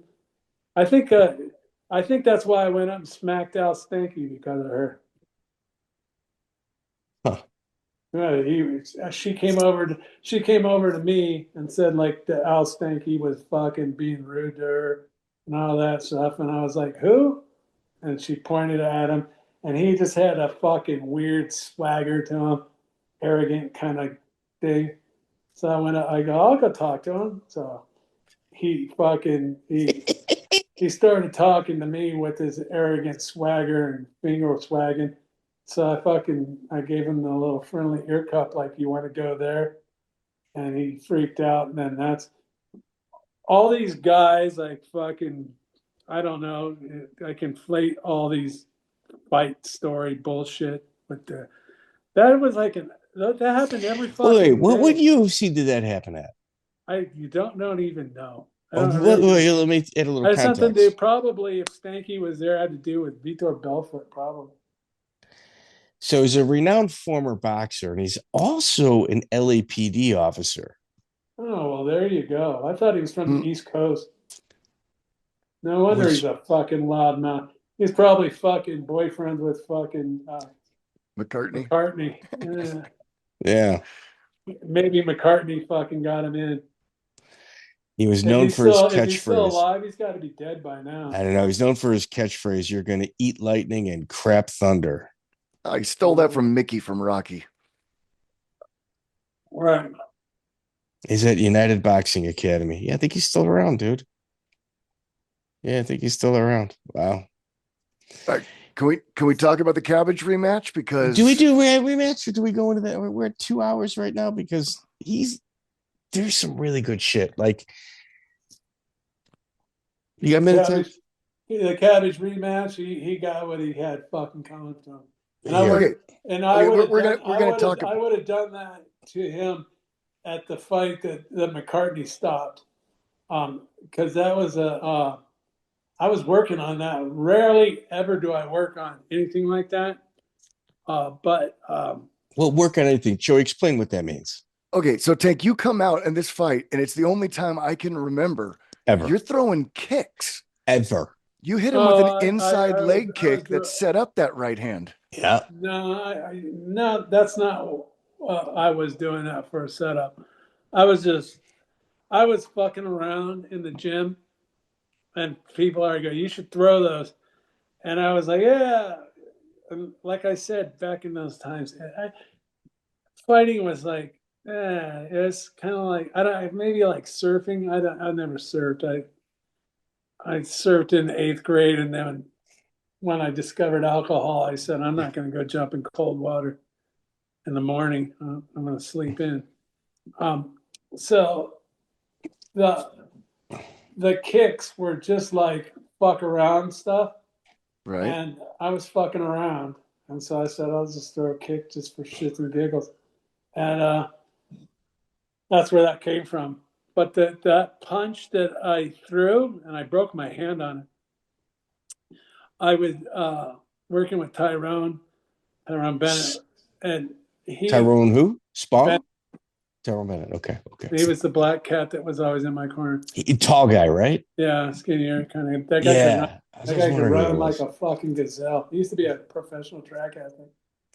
But he would hold mitts for me and stuff, and so I would go for a hard push, and then to reset, I would turn around and walk back, and he would follow me, and I would turn around and fucking drop him with a fucking, or hit the mitt with a fucking hard right, and it's kind of like a sucker punch kind of thing. Mm-hmm. And I would, but it's not really a sucker punch thing, especially when you're in a fucking boxing ring and doing it. But so I would walk off, and then I would turn around real quick and just lay it right down the pipe. And that's what I did. And I fucking sent him to La La Land. Instead of him doing the Cabbage Patch, he was doing the worm in the middle of the fucking cage at the Blazing Tail. He was known for having a granite chin. He'd gotten TKO'd before, but never knocked out. Not like that. No, you know, Tank. Watch his fight with Tim Sylvia. Watch his fight with Andrei Arlovsky. He got dinged up. He got banged up. He got, he had the little birds around his head. Right. You turned his lights off. I think that this was like the last time he was able to. I'd say the fight before this was the last time he was able to take a punch, because after this he was different. Right. You changed him. Well, and then you know what the funny part was, a little caveat, if you will. I don't know what happened, but I was in Hawaii, obviously, and we had a vacation there. And so it was time to go home. And for some reason, I didn't have my ID with me. I don't know what happened to it. I stretch my mind and memory. Can't remember. But the only thing that I had for identification was the front page picture of Cabbage being knocked out, of me knocking him out, and it said like David Tank Abbott knocks out Wesley Cabbage or whatever. And so I used that to get on the airplane. That's awesome. Yeah. That's cool. Yeah, he how was it afterward? I mean, I know there was if I'm the promoter, JD Penn and Rich Chow being the matchmaker, if I'm promoter matchmaker, I'm having extra security based on what took place in the UFC. I didn't even think about it. Not even. That thing that happened at the UFC wasn't even anything to me. These things, you don't understand. They happen all the fucking time. Just like street fighting. A good street fight lasts maybe 3 minutes. That's a long time, dude. That's a long time. Well, I'm saying for a good street fight, I'm gonna fucking beat you. Anyways, and so that being said, it was like that shit happened all the fucking time.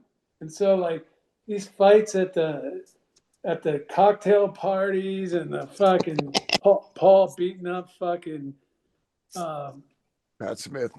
Pat Smith and all that kind of stuff happened every single fucking night. Isn't it great? I would wake up every morning with the fucking in my bed just going, oh, that guy got it. Whoa. This was way before the UFC came on me, before I became Tank.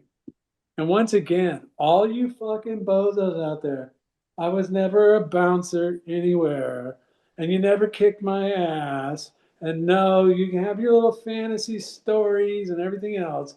It wasn't fucking me. And there's these troll fucking goofballs that fucking talk about shit. That shit happened. All these guys will talk about something happened 30 fucking years ago. You know how many times that happened? That happened like 5 times a week. I was going out every fucking single night. Guys, so good. These guys write like, oh my God, do you remember when you were standing in line at this club at fucking 5 o'clock on this day? Yeah, fucking, what are you talking about? Like, people are insane. Like, get a fucking life.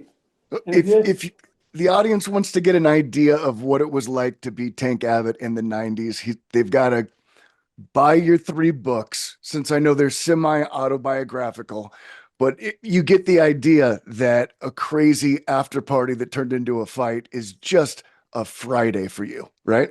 100%. 100%. That shit happened all the time. And that novel that I wrote is a novel. And even though the statutes ran on it, I don't trust the law. Right. Fucking, I'm telling you, there is a plethora. There's so many stories that I could fucking pick from. It was tons and tons of stories. And stories. Not saying they were autobiographical, but that's up for you to figure out. And just because you can't fucking believe that happened, that doesn't mean it didn't happen. Well, I recommend the series. I got through all 3. I did the audiobook version. I wish it was your voice instead of AI, but they're good stories. They're well written, and it was well worth my time. So I recommend people check it out. Yeah, thank you. I wrote every fucking sentence of that book.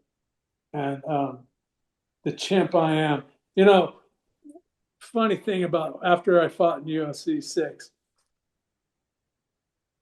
I did not realize, this is before the internet, I did not realize all these closet motherfuckers out there that think they're tough.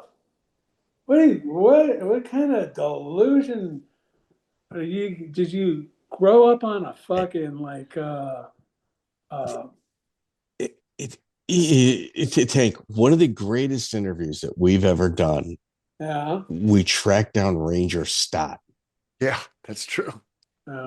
Dude, Tank, if you guys want to understand what Tank is talking about, listen to that interview. It is an absolute masterpiece. Like, owns a car lot. Here's just like a little, like one of 50 different things he says. Owns a car lot, demands his employees carry a gun because, it's not a real good neighborhood, but that's not the reason. The reason is just in case he goes crazy, so they've got the ability to kill him. Oh, right on. Yeah. He's the best. Complete crazy person. The best. Yeah. And the UFC was kind of half full of guys like that. But it was the best. Yeah. Well, I could see that. Yeah. Is that the guy that fought Kerr? Yes. It is. Yes. The R.I.P. was his style. Yeah, R.I.P. I wasn't going to say names, but I think Kerr's in the Hall of Fame. Here's the thing about Mark Kerr. I don't know what he did. Like, if you look at his opponents, they're all terrible. And like, even when he goes to Pride, watch them all in a row. It's like almost good performance after almost good performance. Like, well, he's in the Hall of Fame. There's nothing there. Hall of Fame. ADCC, I got. Yeah. MMA. Yeah. MMA. He was a good wrestler. Yeah. Well, Isn't that whatever. wild? Isn't that He's wild? got one of them. He's got one of them Pinocchio foreheads. Now, when we turn your book into a Yeah, movie, we got your promise that Walter Fox is not going to cry, right? he does cry. Oh, okay. He doesn't pity cry. Not pity cry. Okay. He doesn't feel sorry for Wait, himself. Not the smashing machine. Does he cry because The he doesn't crying get machine. arrested for doing what he loves? Is that the cry? Like, I can't believe No, this. his trainer Noy Cruz dies. Yeah. Okay. So Walter Fox goes to the gym and he's like, "Hey, where's Noy?" And this is after, and this is a screenplay. So this is after he goes back to a fight show in Charlotte, and he tells Tim Black and Little Winchell and Big Bart Shady that everybody that he saw fight in the show are a bunch of pussies. And that's when they decide they really don't like him. And so he comes home from the show and he goes to the boxing gym to train. And Noy Cruz dies when he was gone. And Walter can't take it. He gets emotional. Nothing wrong with being emotional. No. As long as you're not crying for yourself. Why? Tank, absolutely. Honestly, dude, I cannot wait till BKFC goes to Arizona. I don't give a shit if it's 5 hours away. I gotta meet Tank Abbott. I gotta get it. Oh, get down. Joey. No. And anyways, I'm telling you, it's a good movie. Yeah, it will be. I mean, we were in theory supposed to be involved with helping that out, but we were just informed now that we've connected you with the filmmaker that we're no longer needed. I think he's gonna let me. I think he's gonna let me be the fire marshal on set, though. I think I got that. Who are you guys? We were told. We were like, yeah. I mean, I am certified. Yeah. So, well, who the fuck? What the fuck? Yeah. No, it's a long process, and you think you got it done. There's like mathematical stuff involved, and there's beats. There's things that this is a whole process, and you have to tweak it and tweak it and tweak it, and it's getting there. It's getting there real close. Yeah, that's what James Hergot said. He says it's really close. He's like, the amount of time needed in order to get this thing dialed in, there's so much less that need to be poured into it because it's so far along. That's no, it's and I'm telling you, it's fucking awesome. But everybody thinks their baby's beautiful, and but it's just a matter of making it all happen. And I'm gonna one thing. I'm a college graduate. I didn't go to college. You know those guys that fucking bozos that sit there and say, "Oh, I studied at this college or that college." Why don't you just say the truth? You parked your car there. I parked at Long Beach State. I parked at fucking Bakersfield. Like Tito parked at Bakersfield. And then he got caught, and fucking they said, "Hey, guess what? You only get to do 1 year." God, I'm pretty sure. I'm not for sure. I'm not his biographer, but we got to go back. Joey, we got to go back to the first interview and get some of the criminal acts that Tank accused Tito of, and post them again. Post them again. We got to post them again because fuck that guy. We tried to play nice with him, and then he just disappeared. So he's like, "I demand that you take this down, or I'm getting my lawyer to contact you." So Joey and I are going, "This dude's not getting a lawyer to contact us for shit." And let's just say he did. Yeah, we want that. Like we want that, and we want the heat. The check that I told you guys about when I was going through my checks, I stopped and go, "Who the fuck's this?" Eddie Reese was there, And Eddie Reese goes, Marty Simmons, that's Tito's brother. And I went, oh, so Eddie's the one that told me that. Eddie's the one that told me about when him and Randleman were breaking into the candy machine. Tito and Randleman? Yeah, I can tell you that story. No. When you fight, they give you 2 rooms, like with 2 beds in one, and then the king size bed for the fighter. And so all these guys would stay in the one room with the 2 beds. Well, Randleman and according to Eddie, because Eddie told me the story, because I'm in my room relaxing. Or I was drinking, according to Big John, because I'm an alcoholic. And what a shit. Eddie's like, yeah, believe this. And I'm like, what? And he goes, Tito and Randleman come back with fucking pillowcases. And I'm like, yeah? And he goes, they fucking broke into the corkscrew candy machine. They have the corkscrews. Yeah. And they stole all the fucking donuts and candy and all that shit, put it in fucking suitcases or pillowcases, and came back to the room. And I was like, really? I'm like, high level. And I think that's when they said that guy can't come back here anymore. As those things are just so. When they said who can't come back, you're talking about Tito and them for breaking into the machine. But Tito was can't go back to the hotel. Oh, well, the shows, but there. See that Tito almost got booted out of the show. I'm telling you, it's foggy. And then Tito, because Tito was not at UFC 6. Tito was never my friend. And Paul brought him around and was like, here, he's like a tall kid. You can use him to beat him up, basically. So Tank, we asked Paul, like it was a loaded question. Yeah. At what point, because Paul, pretty much saved Tito's life from whatever it is he was going through, and as a high school wrestler, that's what he probably sold him. Okay, fair enough. Paul's that gullible kind of a cat. So we asked Paul, at what point do you realize, Paul Herrera, that Tito and Tank are just not gonna gel? They're not gonna get together.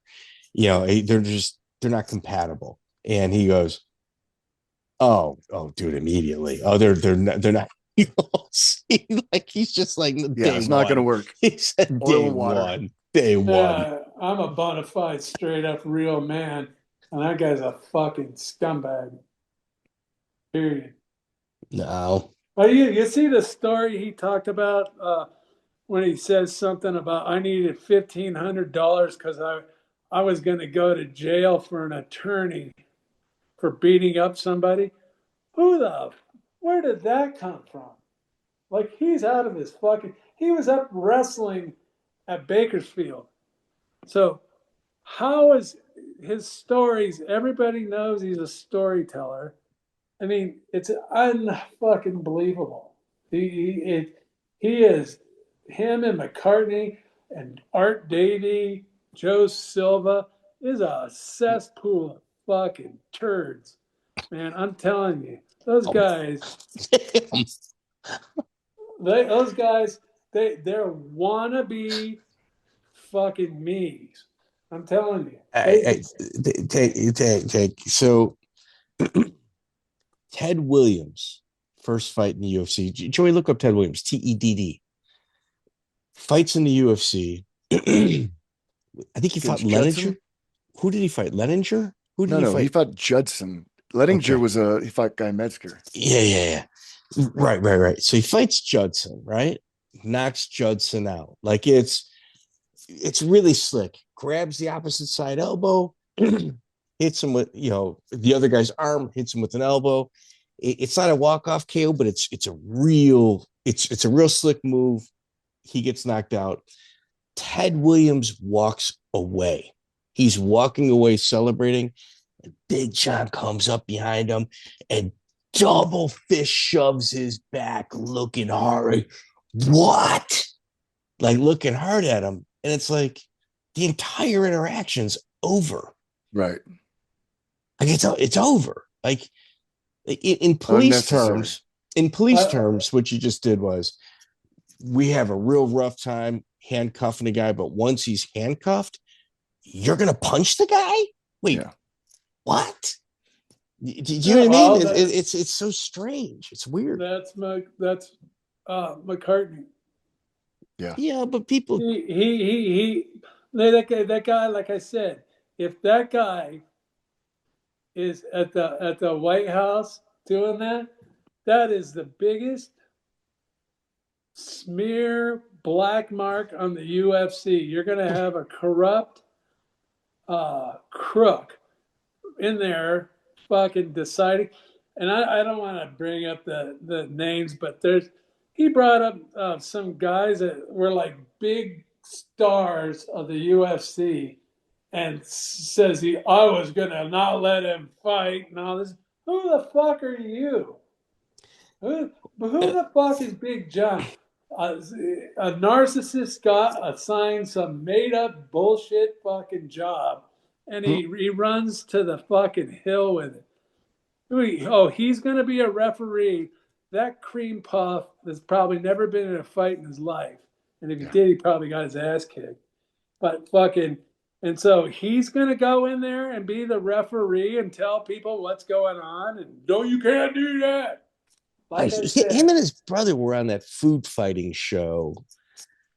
It was he was on a TV show pre-UFC even existing. He's got a twin brother. Hey, Sally.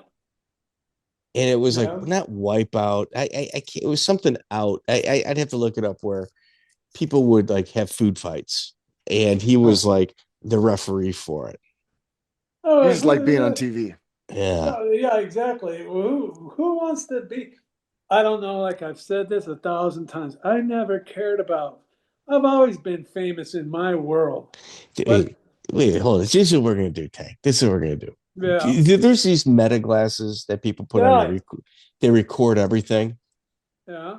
Joey, what was Tank's alias in his book?